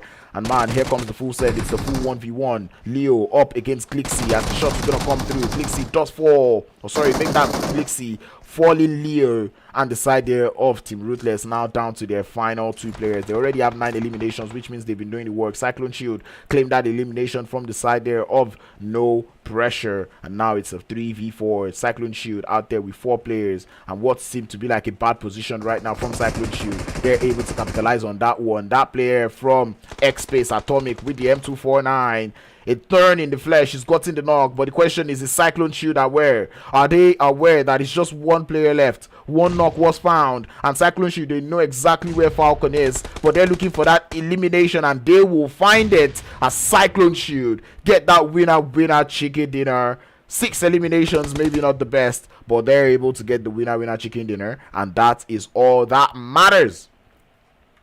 Side of Team Ruthless, they're absolutely wonderful going into this game, finishing with 10 eliminations to their name in second place. Wonderful to see. Side of Xpace once again making it into that top 3 situation, and I would have called it consistency, but I'm not really liking what I'm seeing when we start to talk about the eliminations. And this was one thing I pointed out about the squad. I've seen the way they played that first game. It did not look like they were a team who really liked or fancied elimination. They did seem to be one of those teams who will gear more towards the placement point. So yeah, Xpace maybe bump up the eliminations a little bit, and we'll be finding ourselves, looking quite pretty on that leaderboard. They can find themselves in 13th position, which means they still have a whole lot of work to do. No Pressure out there in 4th place with 2. The side of Most Wanted in 5th place with 7 eliminations. The side of GenX in 6th place with 7 elims. The side of Ultima Rage in 7th place with 5 elims. Ruthless eSports in 8th place with none. Drogons in 9th place with 6 actually. Wolf in 10th place with 1. The side there of Zero Vendetta in 11th place with no eliminations. Harsh Soldiers in 12th place with 0 eliminations. No Rage in 13th with 0. Side of VFX in 14th place with 2 elims. And Yungthundacats going out early on in 15th place with 0 eliminations to their name.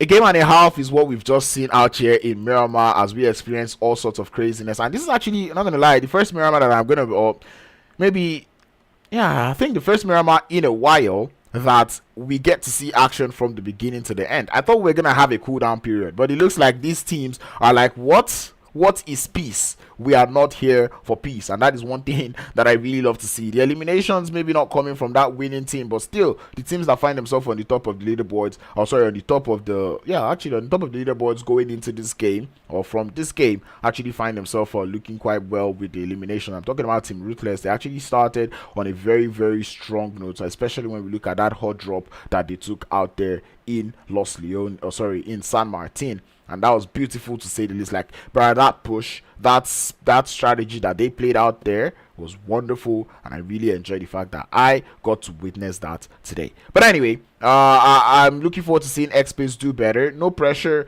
and this is one thing I was saying about No Pressure. When they pop off, they pop off. They are able to survive, but I really need to see No Pressure playing like the No Pressure that I know. So yeah, No Pressure, it's time to put up those elimination points. Same thing can be said about Most Wanted. I wouldn't really count out the way he played this game, because he kind of played quite nicely, but unfortunately going in from that northwestern edge definitely wasn't the best of option. There was one too many teams around there, and when it was time to no, they were not the ones on the split actually. Yeah, but still, going in from there were just one too many teams out there in that position. The team that I needed to close up their split, I want to find them. What team was it? because I know they were holding a split, and oh yeah, it was GenX, and I needed GenX to actually hold. They were already on 7 elims. They were looking quite alright, but they just needed to close up that split at least a little bit. But unfortunately, they did not do that, which kind of put them in a bad situation. But anyway, I can talk all day long about what has just happened in this game because it was so fun, and that is exactly what we signed up for when we came here for the Fire Easter hunt. So that being said, stay safe, stay connected, stay tuned. I'll be right back with the next game of the day. I believe it should be Sanhok, where we'll be going into that Sanhok craziness. So be sure to like the stream, subscribe if you've not, and be sure to share that stream to everybody. I will be right back in a couple of minutes.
Another day and we just trying to make a way now.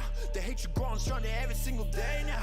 I hear these rappers, they ain't trying to talk about it, they ain't trying to get involved, and they would rather catch a wave now. But how cool is the gunplay when the strays will hit the playground, But never mind about that, cause once you make it out, you think this world just don't affect you anymore. Until somebody from your past come back to settle the score like Tupac on September 7th. Man, in this fight against hate, learn the greatest weapon. So if you're trying to walk with me, said the cycle gonna stop right here. My God gave his life for mine, so I can make this clear. The more and more my name is grown because of music, the more that I see it ain't about the music, but the way that I use it. So go ahead, keep on rapping better, your trappers and your drugs. I'll be here just holding down for the people and the love, I was trying to feel the way with you.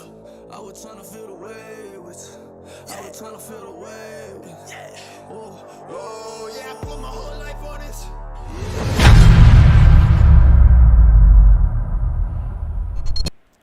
I know you've been waiting, but wait no longer, as we are heading into the third game of the day in the Fires Easter Hunt, brought to you by Act Fire, proudly casted to you by by Crown's Cast. But anyway, yeah, we've actually seen 2 games done and dusted. Sorry, 2 games done and dusted. Erangel, where we saw Ultima Rage. Second game was Miramar, where we saw the players there from Cyclone Shield get that winner chicken dinner. And now we're heading into that chaotic land of Sanhok, where we tend to see more craziness. And you know what's making me kind of excited for this Sanhok game is the fact that Miramar was Miramar. Miramar was like that. Sanhok is definitely going to be more crazy because these teams out here, they do look to enjoy fighting a lot, which kind of makes me wonder, what kind of teams do we have in all the other groups? But I guess that's a story for another day. We're going to be heading into the game as we're already into Sanhok.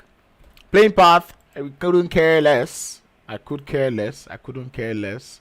However the English goes, welcome to Sanhok. And that's all that matters. We already see the playing path. Like I said, I really don't care about it. But teams already landing. Interesting to see no team out there in Painan. Teams are going to be, we are looking to have, the zone. Anyway, potential hot drops out there in How. Another potential hot drop out there in Camp Charlie. I'm pretty sure the players there from No Rage eSports are definitely not happy about that hot drop that they're about to get. But it does look like the players that were heading towards How would decide to split it up. Some players would go to How, some would all find themselves in Tatmok. But anyway, fights already getting started as nobody waits for anybody in this game. As we already see the side there of No Rage already losing one player. It's going to be Top G going down first. No Rage eSports not going to be enjoying this one as the rest of the players now find themselves on the outskirts. And man, No Rage eSports pull out. Actually, fight it out, you know? But I feel like with both teams fully committing to Camp Charlie, I don't really see any team winning it. I think it's just going to be down to sheer and pure gun skill as to who sabi play pass, like who's better at the game, because there's not much of any strategy being played. Normally when I see teams that land in Camp Charlie, I would usually see like, ouch, wrong direction, I would usually see like a player up, you know, up here. We would usually have like a player up here chilling in this you know, watchtower. But it does look like Ultima Rage, or sorry, No Rage will go for the other way around. Okay, there we go. Dage is already finding his way up to the top of the hill. I guess he just needed weapons. But anyway, the side there of the Yungthundacats, they found themselves in early hot drops in every single game going into today. So it's kind of interesting to see. But anyway, Armani's gonna even the tides as he's gonna get one knockdown and gets an instant confirm to go alongside the Dage. He's gonna have to complete that flank, but the weapons of choice that man is holding definitely not enough to hold it on. The DBS in the hands of Kipe would shut down operations from Armani's point of view, as now it's a 2v3. Make that a 1v3 out here. Alpha has to hold his end in a 1v3 engagement up against the side there from Yungthundacat. Does pull the nade pin, might be looking to play out there, but if he takes out that player with the DBS, it pretty much solves almost half of his problems. Man, Alpha has to fall back a little bit towards positions where he could get covered by Deji. And the 1v3 situation that he finds himself in, they just probably like, stay there, I can cover you from there on out. But man, against 3 players, it might be a little bit sketchy. But man, we do know Deji is one of those players that is kind of good, okay, it's quite good when we start to talk about the long range sprays and maybe even mid range sprays. But like I said, his weapons that he's currently holding right now, maybe not the best. He's got the honey badger and I believe a Tommy gun in his loadout. Definitely not the loadout of choice as Yungthundacats look to draw closer and closer towards the side there of No Rage. Kippy has a rough idea of where that last player might be. They know there's only so far he could run, as Alpha trying so hard not to move a muscle. Clippy is going to be the first man in line as they search frantically for that last player from No Rage. Alpha just looking to just hold it on outside as the full send might just come in through. Little by little, who is going to lose guard? And they're just going to take a shot to get down Kim. Alpha now moves, has to hold on in the 1v2, runs out of cover sight as they just going to eventually... No, you... Nah. I guess that's pretty much a GG's. Like pretty much a GG's. I feel like the kind of Alpha kind of lost composure there. It's a 1v3 or 2v3. Your player has knocked one. It's now a 2v2. Do not push. Let them push you. That is the play, Alpha. You do not push onto them. But DG, I believe here is the part where you stand up and run away. And I'm not gonna comment about you snaking. But get out of dodge. That's my idea. But anyway, Cyclone Shield out there on the north. We already saw them getting 2 eliminations to their name as they started an engagement with the side there. I don't even know who they started it with, but they're just chilling with 2 eliminations. That's all that matters. And they look to be moving closer to the side there of Ruthless eSports. Roach, the IGL.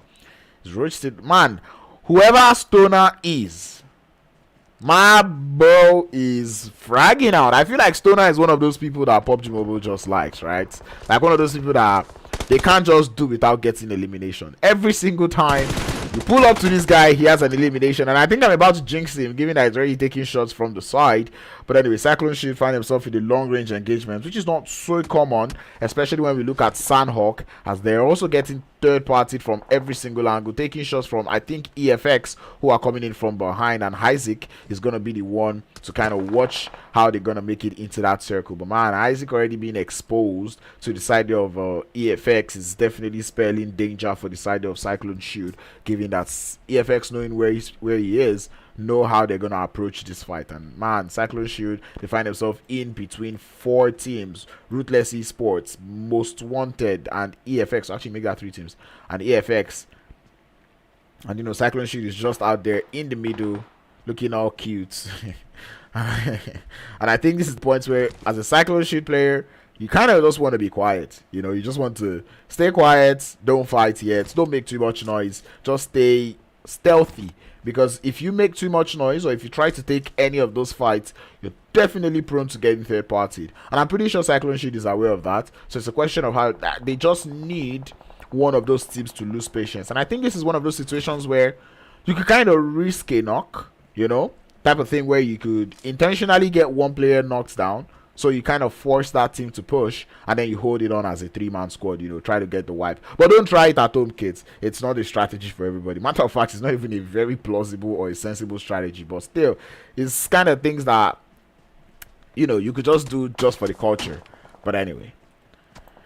Cyclone Shield refusing to stay quiet, taking jabs towards the side of EFX, and I don't know, EFX seem to be leaving the situation. If you decided to start taking shots at them, they might come back.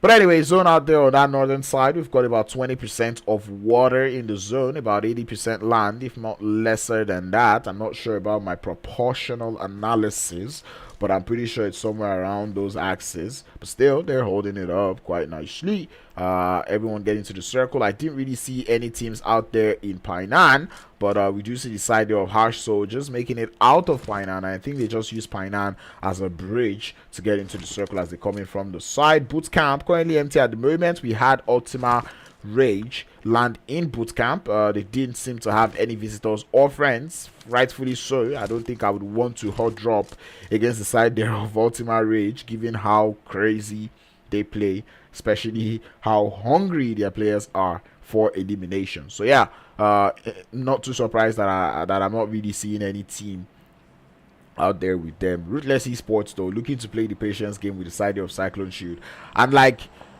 it gets uncomfortable to wait in Sanhok, which is which is why I kind of feel for the side of Cyclone Shield. I want to see how they're gonna play, right? Because waiting in Sanhok, you kind of feel icky. Or I feel icky when I'm staying still in Sanhok. I feel like Sanhok is that one map that compels you to just want to go out and start trying to get eliminations. You know, just keep moving till you find somebody shooting at you and you just want to start firing all sorts of bullets towards their direction. And I think that's what the side there of Most Wanted are pretty much out here for, as we already see them just sending those single taps towards the side there of Cyclone Shield, looking for where they're gonna get that intro knock and then send it. And this is why I was saying you could risk that knock out here on Sanhok, because in Sanhok, if except the team has a vehicle, but if they do not have a vehicle, you could get knocked, and before they even get to your position, you've already grabbed the revive. And if Isaac should pick that thing again. Fox though does look to take a couple of shots from the side there of EFX, and this is very funny because the side there of Cyclone Shield were the center of attraction before, but now it does look like Most Wanted are the center of attraction, as the side of Team EFX have looked. And I'm surprised EFX getting a knock, and they do look to be going in the other direction rather than towards their knock is not something we see every day. Rotational clusters as the side there of Ultima Rage, who had vehicles, find their way into Tatmok. No pressure would be there to welcome them as Slay is gonna fall down to the shots coming through from Ultima Rage. Phantom X find himself in that 1v1 situation up against Prison, or make that a 1v2 situation against Prison, but man, Moon, make that tackles is gonna fall, and the same thing might just fall onto the side there of Phantom. Is holding it up 1 HP, or make that 50 HP to get 2 beautiful knocks onto the side there of No Pressure. Wonderful to see the third party about to start looming in as the side of Ultima Rage getting third party from different angles and different directions. It's going to be the side there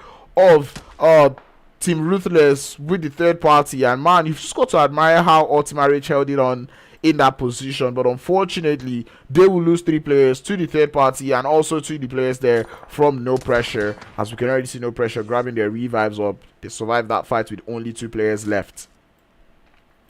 That was just a fight waiting to happen. You could tell that the side there of Team Ruthless, they had eyes on that compound. They had eyes on Tatmok. They were just waiting for those players to just misbehave, and that fight was definitely the excuse they needed, and they just began to rain down the bullets onto the position. Zone continues to move up to the north, favoring more water than land. Kind of interesting to see as we see the side there of Xpace drawing closer to the players there from Ruthless eSports, and Nabil is gonna be excellent with his 1v1s as he's gonna get that one player down. It's gonna be Atomic down for the side there of Xpace. But man, the side of Xpace, they need grenades at this point. They need to start chunking out those nades towards this position. The off angles are coming through, and the knocks are going to start flying. Or the shots are going to start flying. Nabil's grenade is beautiful, as is that man is on a 2-piece now. Zane and Crazy Guy, last 2 players left for the side there of Xpace. But Nabil, he's got more grenades to chunk out, and that one does look to be on target, but takes a little bit of a bounce. Would not be getting that knock. Pika Boy does get knocked to kind of get a little bit of breathing space for the side of Xpace. And man, wonderful play coming through from Nabil as he decides to pull away from that fight, tries to go for the revive up to his knocked teammates. Pika, now you just have to chill and relax. Revives have to come up from both sides, but still, it's a nice play that both teams have executed here. Xpace though would be able to get their revives up quickly. Pika Boy still waiting for that revive. Avasado looking to crawl closer and closer. I'm not sure if Aimbot is able to see what is going on out there. I guess not. More shots will be coming in as Team Ruthless now encounter the side there of EFX on their split, but it doesn't look like they will be committing to that one, as Phantom does get spotted and sent back into the lobby. Zone is going to move all the way to that western edge or western side, and Xpace still looking to draw closer and closer towards the side there of Ruthless eSports, as they're not looking to back down from that fight. Imports definitely living up to the name, getting yet another knock onto the side there of Ruthless eSports. And I don't know what the play is from here. They do look to be finding an off angle. Definitely a play. I'm not going to count it out, as we just see the players there from Xpace. Maybe not an off angle, but they're just looking to leave the fight. As You know, they get a couple of elimination. Lilies, though, walks into the line of sight of Crazy Guy. And Lilies is going to be able to return the fire, return the favor up onto Crazy Guy. And that is wonderful coming through from Lily, from Most Wanted, as he continues to let the shots fly. Xpace now find himself in a tough situation as the rest of Most Wanted now find their way to the vicinity. They know what is going on. It's just one player left for them to handle.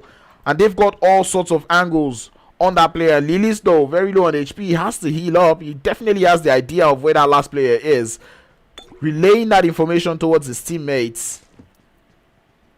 But it doesn't look like they're taking it, or maybe he's not relaying that info. But anyway, the revives are coming through. Lilies is definitely aware, trying to see if he can get his thirst, and indeed he will, as he's out here up against Zane, the last player there from Xpace. This will be the first game where Xpace is not going to be surviving for so long, as the wraparound is complete, and Most Wanted will get 3 eliminations from that engagement. And I feel like Xpace could have just taken out fights with Ruthless eSports, especially given that they had the advantage. But like I said, they're a passive team. They don't really like the eliminations, hence why they find themselves back into the lobby. But anyway, Team Ruthless now, they're making EFX pay for that thirst that they got up onto Falcon 6, as we already see them going in for the push. Shots are going to start flying through. Sully very low on HP, as the side here of Team Ruthless looking to push with so much tenacity. Pyro looking to hold on his edge for his teammate, as the off angle being scanned or being found by Leo. You have to enjoy that one. It's a sexy 2-piece grenade coming through from Fucho to kind of send them back into the lobby. 5 eliminations onto the name from the side of Team Ruthless, and you've got to enjoy the way these guys have been taking fights, especially going into this second and third game of the day. This was wonderful play that we saw from them right now, and we actually did see them play quite the same prowess in the Miramar game. So I'm kind of enjoying the consistency that I'm seeing coming through from the side there of Team Ruthless. But anyway, Cyclone should have not been able to catch a break all day. Now they're forced to play gatekeepers onto the side there of Ruthless eSports. Nabil, Asado, and Pika looking to draw in closer. But Stoner, we know how crazy that man is. Already getting that introductory knock onto the side there of Ruthless eSports. And more grenades going to start getting chunked towards Ruthless eSports. They do not have Papa Blue's favor, which means they have to keep moving. Labil finds a way in, but Cyclone Shield, remember what I said about them not being able to catch a break. They're getting third party. Isaac, the last player left for the squad, looking to see if he can get that revive, as Ruthless eSports now start... They rely on Nabil to find a way into the circle, and that man with the buggy is able to make it, looking to find a safe spot in the circle, and he might just be able to find one as that zone does move up to the north. It's going to be the Drogons now, sending all sorts of shots towards the side of Cyclone Shield, who are down to just 2 players. Man, I feel like Drogons taking more shots or more fights than they can handle at the moment. You do need to be taking shots towards the side of Cyclone Shield. At the same time, they're taking fights against the side there of Most Wanted. Hopefully they're not biting off more than they can chew on that engagement, as we see them taking the shots, but unfortunately Most Wanted just a little too far off from their line of sight. Guys start taking down, or they wouldn't get taken down, at least not yet. Fuckboy realizing that motion is not going to be too possible. Fox is going to try the same thing, almost gets felled, and Most Wanted now at a disadvantage, as Papa Blue now is beginning to push. They're looking to play by that ridge line, hoping not to get taken out. Fuckboy decides to jump for reasons best known to himself, and he will eventually get felled as the Dragons continue to exact prowess in this Sanhok game. Revive still possible. It's still zone 4. Burkhard is just waiting. This is 1 or 2 eliminations that he's willing to sacrifice his life for, and I wouldn't blame him for that. But down to the final 30 teams. 30 players. It's going to be 11 teams alive. And like I said, the teams in this lobby really enjoy to fight. They've been taking shots all day long, and they're not even going to be stopping anytime soon. As the Dragons find their way into the circle, no pressure, would be looking to play gatekeeper onto their situation. And the same thing can be said about the Harsh Soldiers as they begin to rain the shots down. Yungthundacats get spotted behind the rock. 1 knock is there. They confirm to follow soon, as Burkhard begins to take the shots towards who were once gatekeepers onto their position. Cyclone Shield is also here for the third party, and the Dragons, I said it, they were biting off more than they could chew, as now they're getting taken out from all sorts of angle. Alido is letting the shots fly. He's gonna do a lot of damage, gets 1 knock.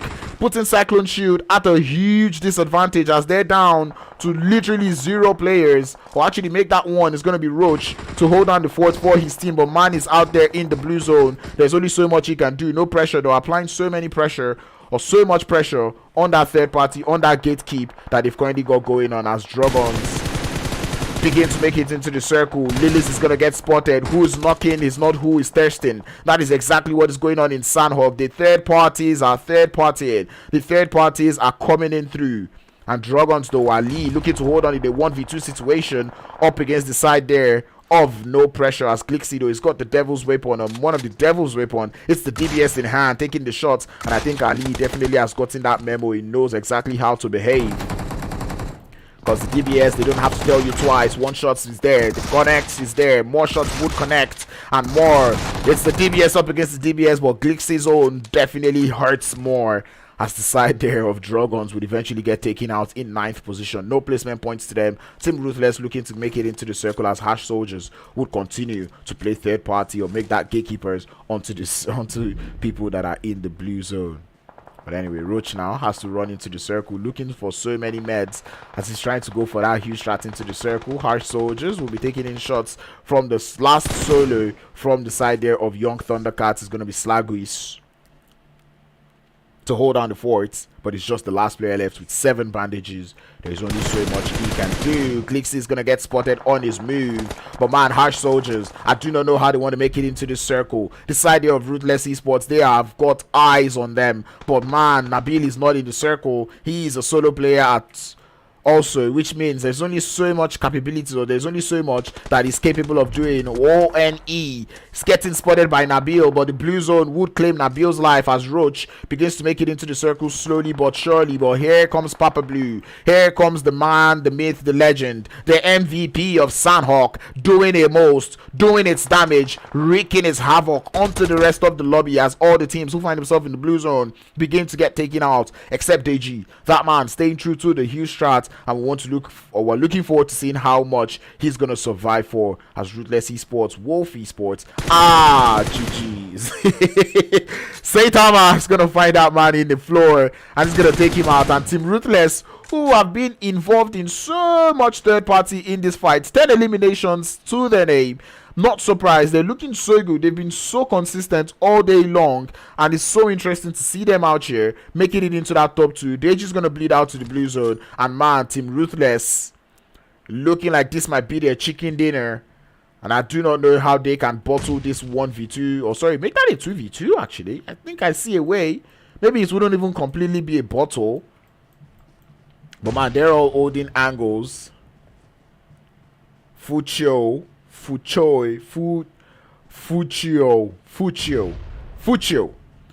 Think he's definitely got his eyes on Saitama. He's going to be taking a couple of shots towards his direction. This is kind of like a 2v2. Splits coming through from Wolf is kind of nice.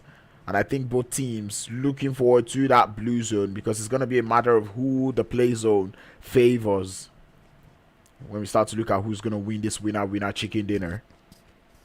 And Saitama now looking to move slowly and surely into the circle. You know what? I think we are due for a dual screen. Yep. Definitely due for one. As we can already see them. Both teams. Doesn't look like Wolves looking to make too much moves. Kashi definitely taking in some shots. Fuchio still looking to hold on his end, looking so much for Saitama as that zone would favor the side there of Wolves. Team Ruthless, they've got a buggy and they're looking to use that to get into the circle. Leo definitely going to be playing cover fire, definitely one of the roles he plays best. Saitama is going to pick up a little bit, he's definitely going to get spotted. Kind of like the play coming through from Team Ruthless. But Cash definitely spotting him out, but Cash is gonna fall. Saitama looking to initiate the trade, but it's not gonna happen just yet as Fuchio is not looking to have it. Saitama is gonna be the last player left to hold it up for his team. Gets into the vehicle, wants to deny the points, but will eventually get uprooted. And Team Ruthless, the winner chicken dinner that they deserved, they finally get it and they do it in style. 11 eliminations to go alongside it. They've been cooking. They've had this brewing. It's been something that they've got in mind all day long, and it took them 3 games to finally perfect it. They've been on fire. They've been wonderful. They've been excellent. They've played so calmly, so reserved, so nicely, so aggressive to say the least, or sorry, to even add to it. And man, I'm just very impressed with how Team Ruthless has been able to play. I enjoy when a team actually sees the way they're playing and capitalizes on it. You know, they've seen that, okay, Miramar, we're doing better. I think we could just add this and add that, and we're going to get better in Sanhok. And that is exactly what they have done. Wonderful. Second place is going to be none other but Wolves, as they tried to hold it up in that 2v2 situation. But unfortunately, Takash eventually fell. And Saitama, there was only so much he could do up against 2 players there from the side there of Team Ruthless. Third place is going to be No Rage eSports, Deji, holding down the fort for his team with that huge strat, able to make it to 3rd place with 2 eliminations to their name. 4th place is going to be Ruthless eSports with 2 elims, the side there of Harsh Soldiers in 5th with 5 eliminations. Cyclone Shield in 6th place with 8 eliminations. And you've just got to admire how the side of Cyclone Shield have been playing today, putting up eliminations constantly all day long. They've won a winner chicken dinner, and it just goes to show that these guys, they're absolutely ready. They're ready for the next stage. Yungthundacats, so much earlier drops. This time they're able to survive up to 7th position with 4 elims. No Pressure in 8th place with 5 eliminations. Drogons in 9th place with 2 elims. The side of GenX in 10th place with no eliminations. Most Wanted in 11th with 5 eliminations to their name. EFX in 12th place with 1. Xpace in 13th with 1 elimination. And Ultima Rage in 14th place with 2 eliminations to their name.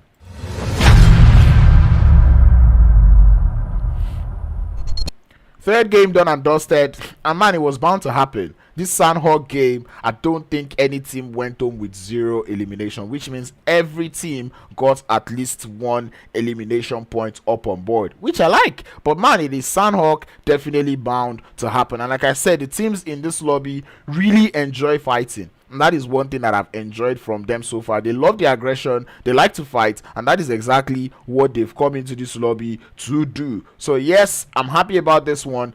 Team Ruthless, keep up the consistency. You were not able to show me how good you were in the first Erangel game, but guess what? We've got one more Erangel game to show me that Team Ruthless, you really are ruthless, and I really want to see just how much they're actually going to jump up on the leaderboards coming through with the games that they've played today. They currently sat on 7th position coming into the day, and with the way they've played so far today, there is no argument, there is no doubt that they've definitely gone up more on that leaderboard. But anyway, there's some teams that were not so high on the leaderboards that have been waiting for them to actually pull up. I'm talking about Harsh Soldiers, the side there of Wolf, the side there of Yungthundacats, No Rage eSports, even Most Wanted and Zero Vendetta. All the teams on the bottom of the leader, or the bottom 8 of the leaderboards going into today, have actually not been playing well, and I expect that they would be the teams that will be playing well. But man, it happens when the teams on the top are not willing to let go, like Ultima Rage and Cyclone Shield and No Pressure. It becomes harder for teams who are not out there in the bubble to make it. But no long talks, this is the Fire Easter Hunt. We've had so much fun, 3 games so far. One more game, the final game, the deciding factor as to what teams are going to be making it into the next stage of the competition. With that being said, stay safe, stay connected. I'll be right back with more action in Erangel. Be sure to like the stream and subscribe to the channel if you've not, and be sure to share that stream. Tell someone to come and watch the guys there from Team Ruthless show us exactly what they are made of. See you soon.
Not gonna lie, that last song almost threw me off, but hey, welcome everybody. In case you're wondering, why is this dude on the Durag? I've got bad hair, but anyway, that's long talk. Welcome back to the Fire Easter Hunt. It's your boy Crowns, and we're about to get into the final game of the day. I've actually had quite a while. It's been a little fun, even though you guys are being very quiet in the chat, which I don't mind, but still. So fire here, I'll take it. But anyway, yeah, ladies and gentlemen, we've had fun all day long. We're about to head into the final game of the day, the deciding factor, and I'm looking forward to see some spoiler plays. I'm looking forward to seeing some crazy plays coming through from all of these teams. But without further ado, Shade Adu, Ula Balu, and what? Oiti Toiti, we're going to be getting into the final game of the day. Let's get it.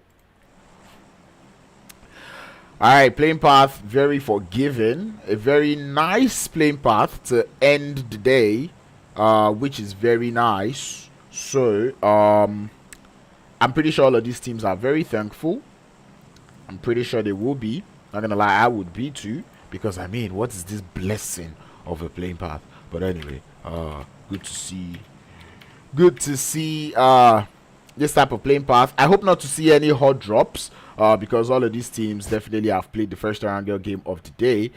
So I want to see you guys play it, you know, quite carefully, or even better this time, more strategically. And I'm looking forward to Xpace. I would have expected them to go all the way to Pochinki, but it looks like they're not having interest in Pochinki, at least not today. So they're not going to be heading over to Pochinki for the time being, which is kind of weird, but okay, whatever. This Saturday is what? 1 second, ladies and gentlemen. I just need to check something. 18.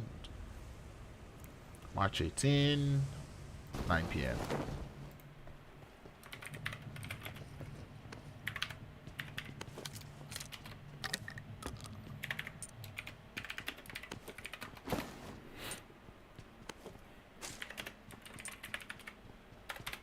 All right, ladies and gentlemen, let's get into it. In case you're here and you're watching, or if you're enjoying the stream, type Fire in the chat. If you're not enjoying the stream, still type Fire in the chat, regardless.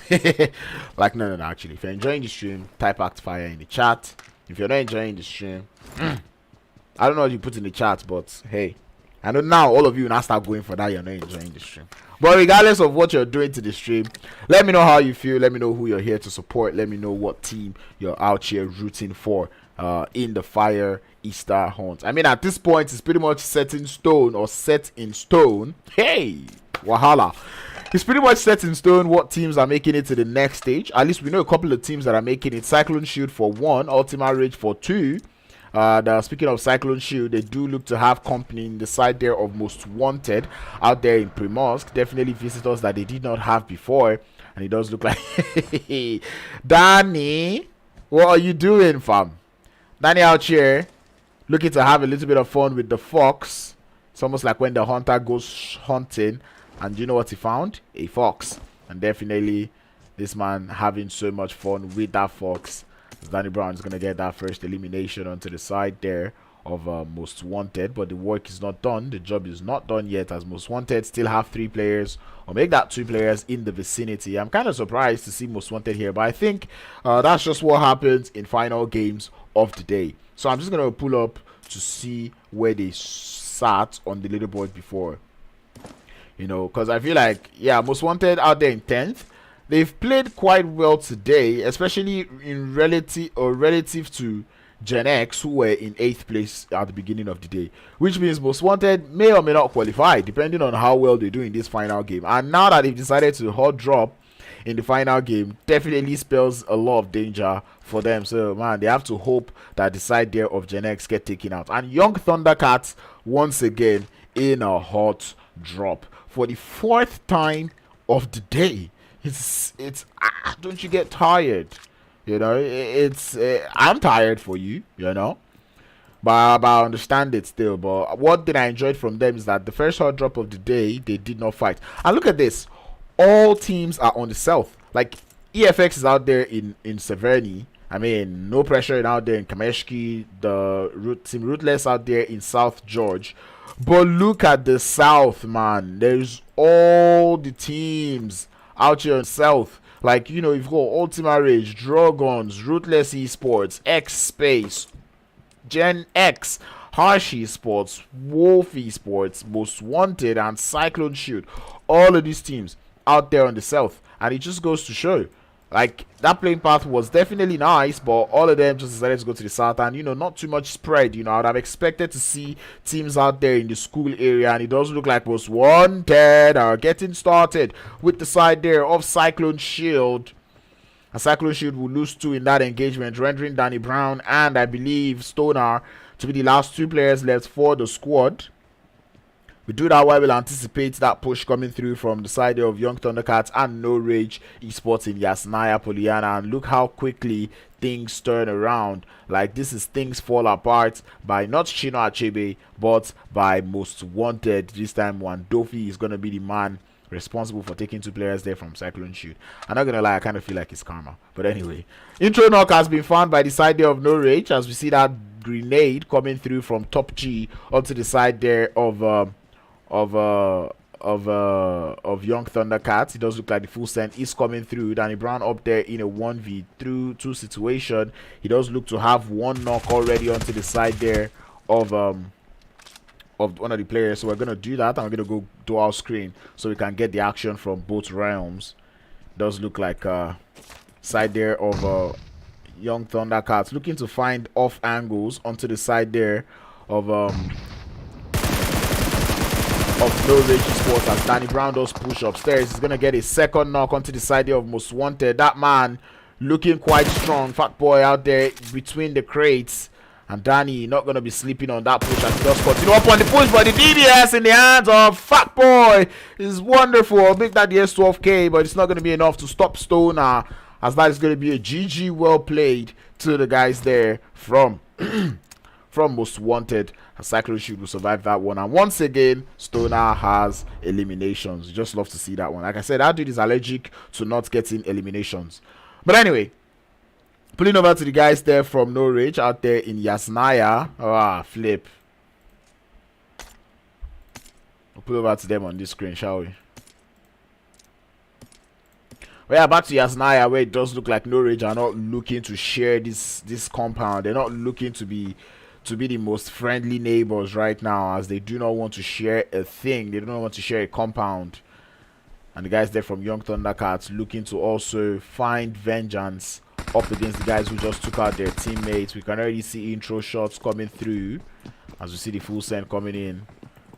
Players there from No Rage Sports using a whole lot of utilities, and I can't blame them. They're still at home, which means whatever utility they've used right now, they can always gain it back. All they just have to do is loot a couple more buildings. Kippy, though, he's got the M24 in hand. Clippy would be looking for a very nice clip, and I'm going to be here for it.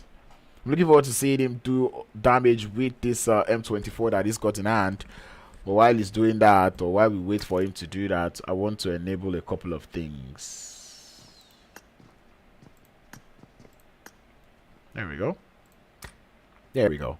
Nice. Now I have more idea.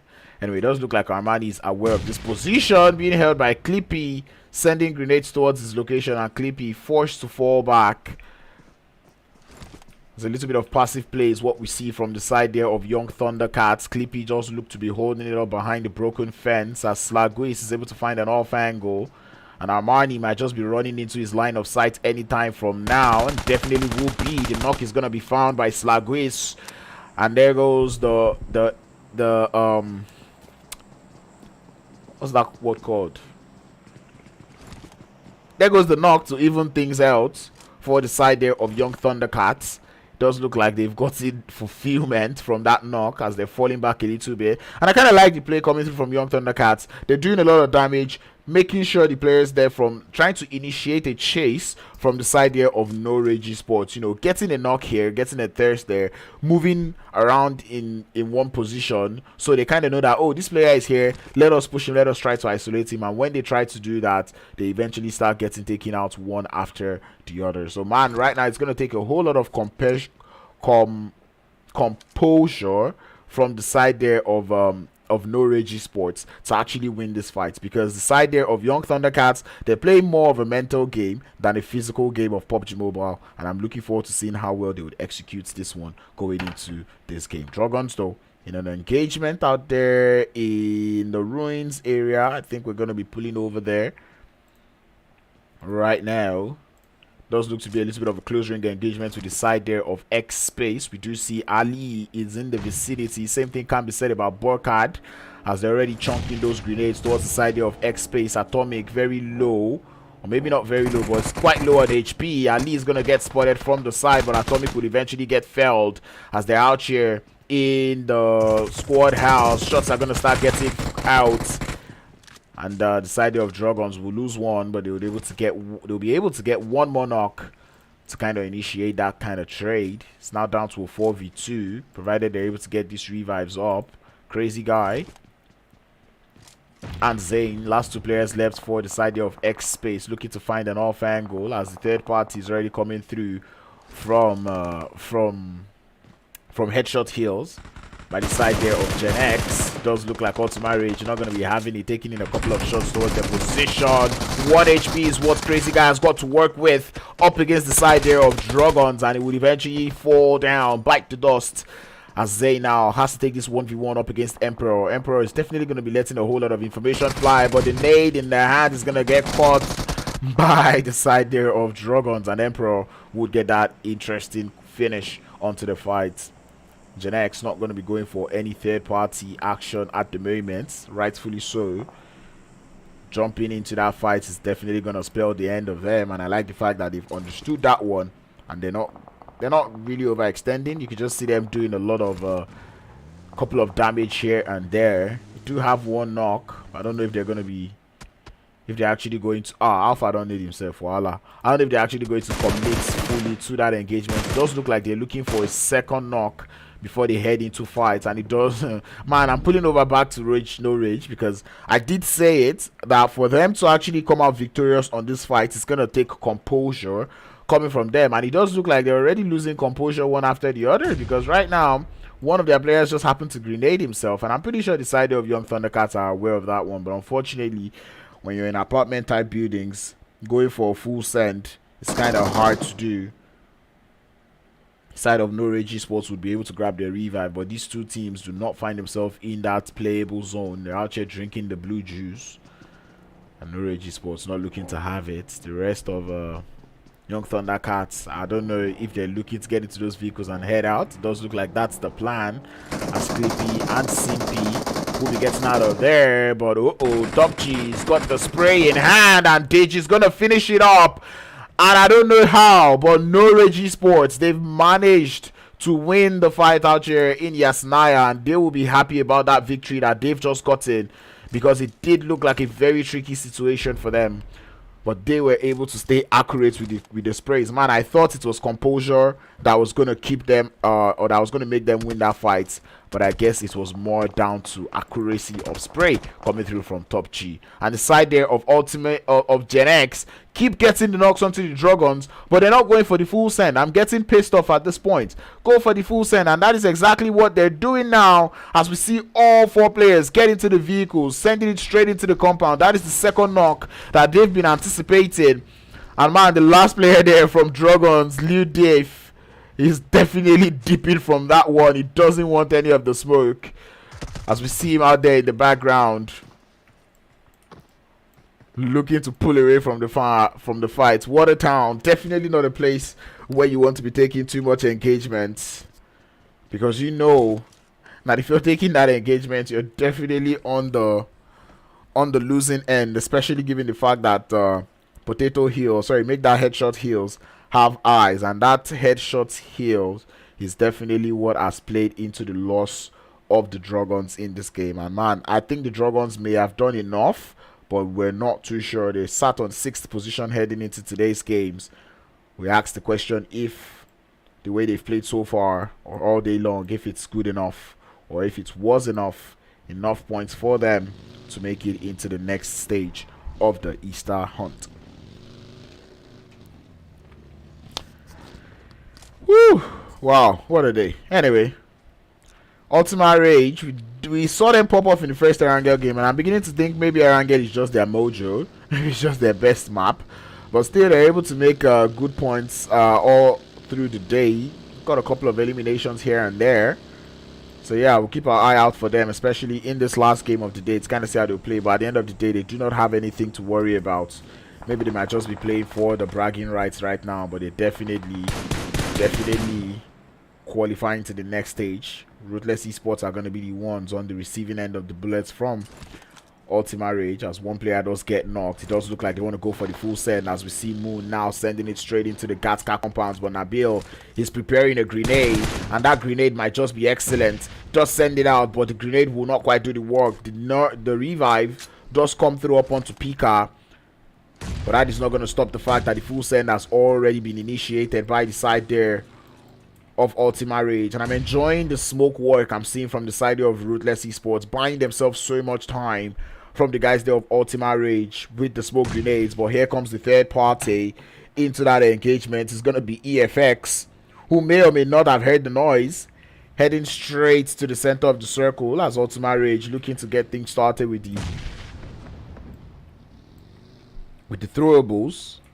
Tacos looking to find an off angle. Would not be finding it quite yet, as EFX do come in for that third party. Can already see them putting in the shots. It's going to be Pyro from behind. Ultima Rage have the advantage on this fight in terms of positioning.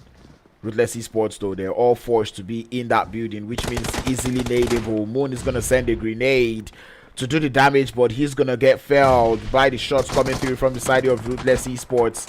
And Tacos now on the off angle. He's gonna realize that EFX is here for the third party, as Ultima Rage would lose one more player. Nabil going in for that full send as they start the push onto the side of Ultima Rage. The pre-fires through the door is wonderful, and down Pika would fall. Same thing can be said about Asado, as Ruthless eSports now reduced to 2. Ultima Rage have to get the revives up, but they're holding up quite nicely. EFX, though, they want the smoke, they want the fight, as we can already see them finding the off angle. Sully already also on the off angle. Grenades being prepped in hand as Ultima Rage find themselves in a whole load of trouble. A Reverb would find the intro knock with the grenade. Ruthless eSports are enjoying this one as the revives are just coming through from them, but Reverb will fall. Ultima Rage looking to capitalize on that advantage. EFX may just be biting more than they can chew as they lose one player. Nabil in a whole world of hurt. Grenades landing towards his position, but he will not quite fall as that man is standing strong. You think he's related to Davido at this point, as my man surviving the grenades. Anti-grenade is what that man is preaching at the moment. EFX now,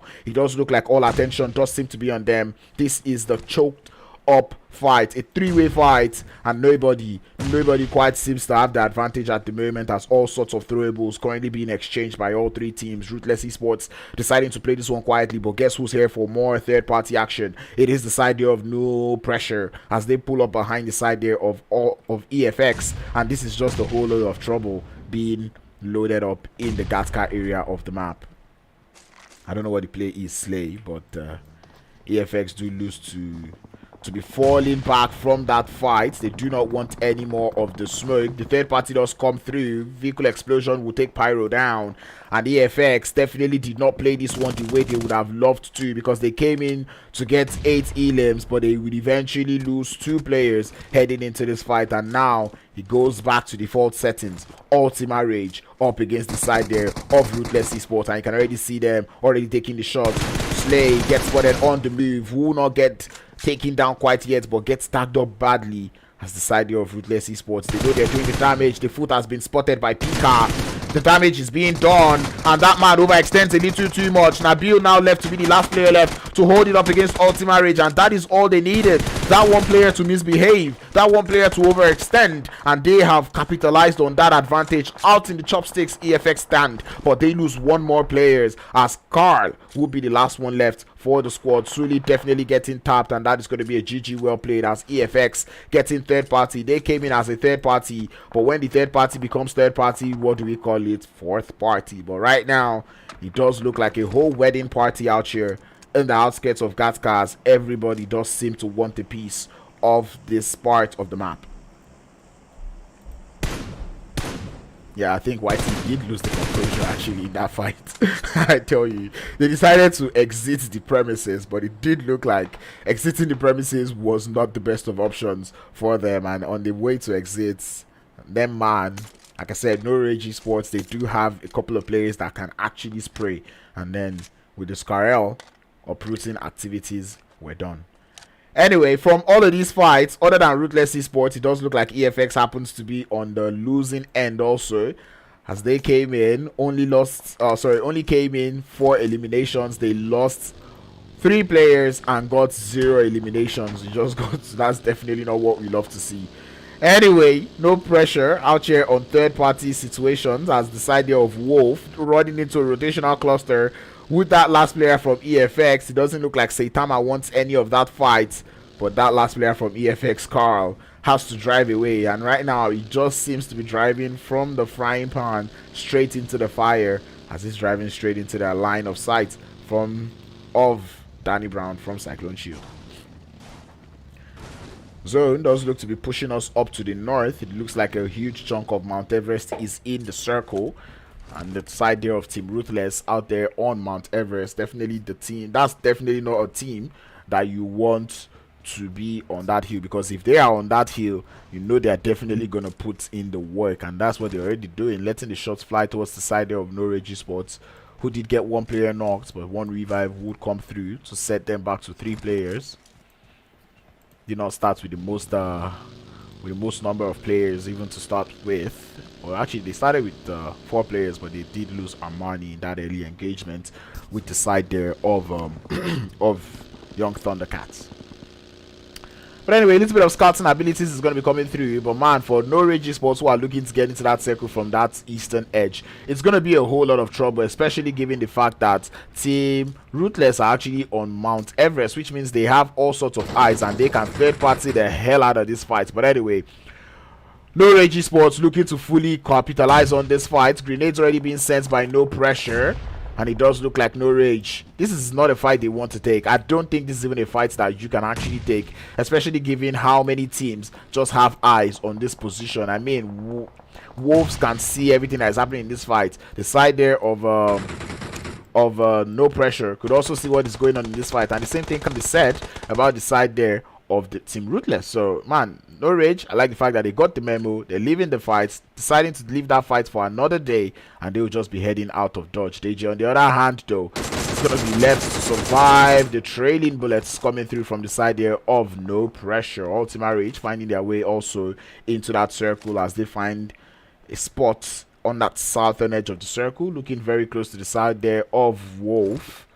EFX with their last player though, putting a whole lot of work onto the bodies for the side there of Harsh Soldiers, as we do get yet another zone shift. No Rage Sports find themselves in this dead center of the circle, which only spells more danger to them than it spells well for them. And I look forward to seeing how well they'll be able to play with the vehicle, using those for cover, and how well they will be able to play this one, as we see Team Ruthless now. They're yet to get started in the lobby, and you know they're the team we're looking out for in this Erangel game, and they're looking very strong, or they have quite a good position, especially given that high ground advantage that comes with staying on Mount Everest. They just have to pick their fights, and right now it doesn't look like they're picking the right fights at the moment. Side of Wolves also have a very sexy position in the circle. Only 3 players to kind of hold that position, but still I feel like it's a position that they can actually capitalize on, and I'm looking forward to seeing how well they do that one, as the side of GenX look to make their movement into the circle. They can't be spotted by the side of Wolves. Captain is going to fall first, and that player there from EFX, Carl, he knows and he sees all. He just has to find a better position in the circle, and that man looking to ride the blue, because there's only so much you can actually do as a solo player left in the lobby. But we'll pull over to Ultima Rage. Our Erangel Warriors already sitting on 6 eliminations on that southern edge of the circle. Only 1 working vehicle, provided that vehicle is still working, and a whole lot of smokes to just serve as cover for that squad. EFX though, that last player is going to be looking for his perfect entry into the circle, and you can just tell that Carl is just out there waiting for that opening, waiting for whoever is going to start that engagement, and once that engagement starts, he's going to capitalize on that chaos and find a way into the circle. A nice play, and I look forward, or actually want to see how well that will play off for him. Anyway, Cyclone Shield now beginning to make their move into the circle. They have a couple of friends close to them. It's going to be none other but the side there of GenX, as No Rage Esports, like I said, they are in a whole lot of trouble, given that they are in the dead center of the circle, and right now No Rage Esports, they have to hold it up. They have to stay quiet, or even just stay alive till the next zone shift, because until that zone shift, they find themselves in a whole world of hurt. If they make any noise, all attention is gonna be on them. But same thing can be said about Cyclone Shield, who walked straight into the line of sight for the side there of Team Ruthless, and you know they are not nice with it. The sexy grenade from 1999 might just seal the deal, might just spell the end of the side there of Cyclone Shield, as that man continues to barrage them, continues to load more. GenX is coming in for the rest of the eliminations as True finds his way to the position. 1999 definitely sees the smoke, wants to work with that one. He definitely seen that player, True, but he's staying focused to Cyclone Shield. He knows what he wants. It's a two-piece grenade, sends them back into the lobby, and that is a GG. Now all attention up onto True, the man behind the tree. As we can just see Team Ruthless, they're looking for that last player. But 1999, that man has got grenades to play with. FPP switch, sends the nade out. The player True quite swerves just right in time, but it's not going to be enough, as the side there of Team Ruthless have woken up.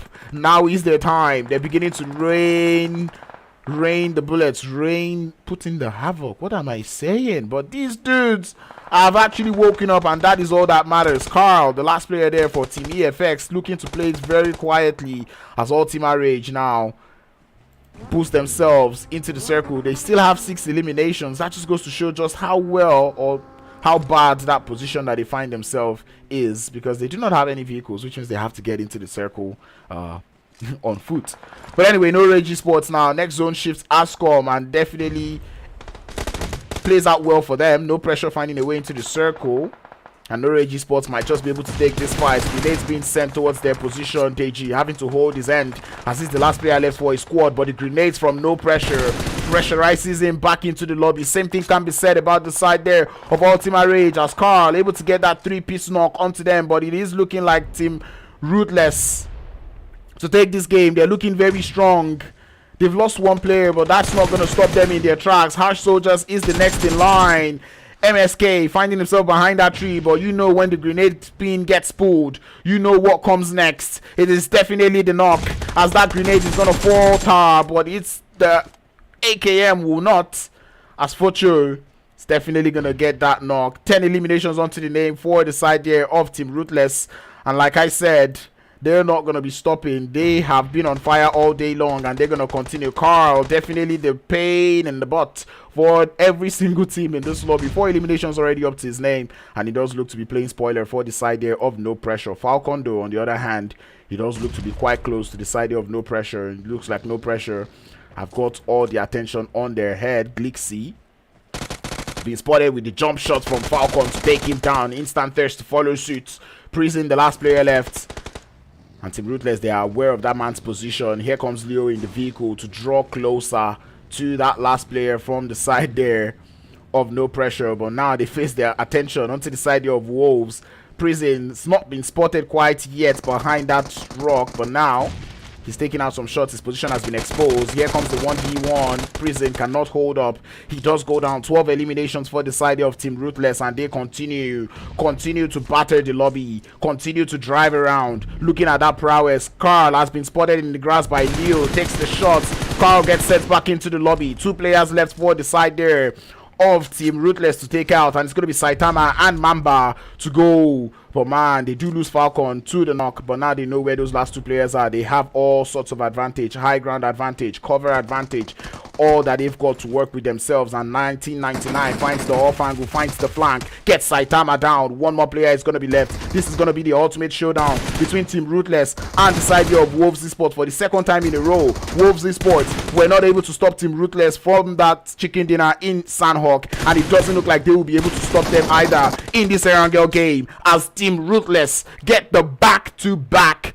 winner chicken dinner. Love it. I said it. I literally called it. I called it that Team Ruthless, they are onto something. They know what they came into these games to do, and they've executed it perfectly. Coming into the game, like, I don't even know where to start. They started off so nice in that first Erangel game. They did not show us what they were made of in Erangel, and I said it. The first Erangel, they didn't really show us what they were made of, and they came into the second Erangel to say, Crowns, this is what we can achieve on Erangel, and I'm so proud that they're able to do that one. And they did not just do it anyhow. 15 eliminations and the winner chicken dinner, 25 points up on the board. You just love to see it. I don't think they've gotten anything apart from that first game. I don't think Team Ruthless have gotten anything lower than 10 eliminations in all 3 games today, and that is just wonderful. Imagine keeping a 10 KD in one day for this stage, a round of 32 in this stage of the tournament. It just goes to make that huge statement out there in the lobby. Side of Wolf coming in second place once again to the side there of Team Ruthless.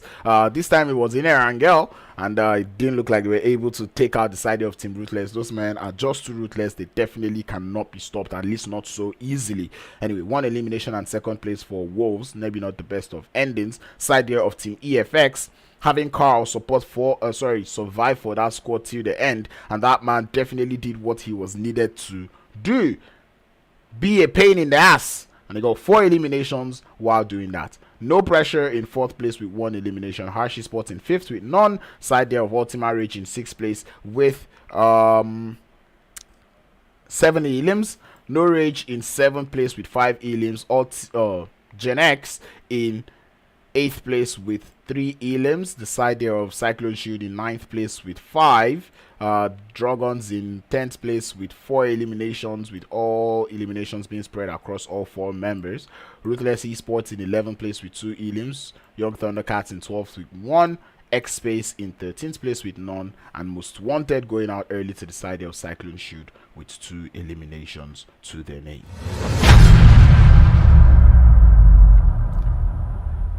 Wow, I feel like ever since the first Erangel game, there was nothing like peace in the lobby, man. Like, everybody was just aggressive and crazy. Like, nothing like rest in Miramar, nothing like rest in Sanhok. And now we came into even Erangel that is supposed to be calm, but all of these teams were like, what? No, Crowns, we're gonna make you chew your words, we're gonna make you stumble on your words. And indeed I did that, because I'm like, what is this? And let's not even start talking about the utility usage in this game.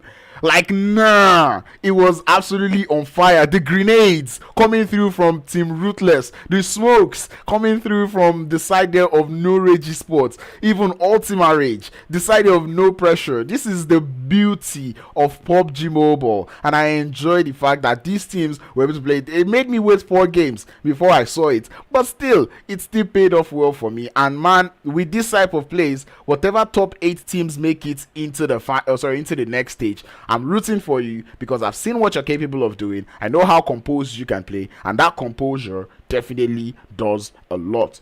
Ladies and gentlemen, this was wonderful gameplay coming through today, starting from game 1, where we saw the side of Ultima Rage clinch home that winner chicken dinner. We went all the way to Miramar, Cyclone Shield, continued on their Miramar prowess that we know them to do, as they got that winner chicken dinner in Miramar. And then Team Ruthless decided to wake up.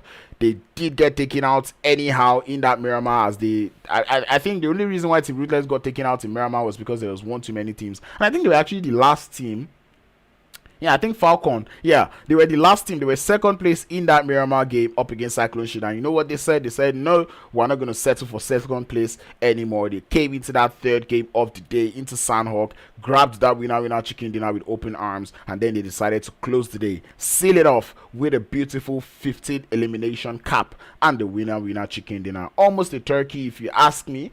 But Cyclone Shield coming in the way is not gonna stop the players there from Team Ruthless. I look forward to seeing how they're gonna play in the next stages of these tournaments. But ladies and gentlemen, that's gonna be a wrap from me today. I've definitely had a lot of fun. This day definitely started off slow, but man, in fact, it didn't start off slow. It started off crazy. The first Erangel game was mad, and then we went straight into Miramar, and it was all just downhill of craziness that we've witnessed. But I guess that is what happens when something is called an Easter hunt. All of these guys definitely took the word hunt personal, and they decided to hunt for eliminations, and that is what everybody in this lobby is kind of doing. I enjoyed what I saw from all of them, and I'm looking forward to the next stages of this tournament. But that being said, thank you all for tuning in. If you were here with me in the chat all day long, I support you. I enjoy that. I vibe with it. If you've subscribed to the channel, you're on the right spot. And if you've dropped a like on the stream, also you're also doing the right thing. Now if you've not subscribed and you've not liked the stream, come on, just do it. Just do it just because Crown said so, even if you're not going to do it for any other reason. But that being said, thank you all for tuning in. Stay safe, stay connected, practice social distancing, don't do drugs, use protection, and you know the vibes. Do not hack the game. Until next time, ladies and gentlemen, I will catch you later. I think the Fire Easter hunt continues tomorrow, same time, same place, so be sure to tune in, turn on our post notifications, and we will be here for more action. I'm not the one streaming tomorrow, but trust me, it's going to be Everly Fire regardless of who is streaming. Do you see what I did there? It's going to be Everly. Don't play. Bye bye.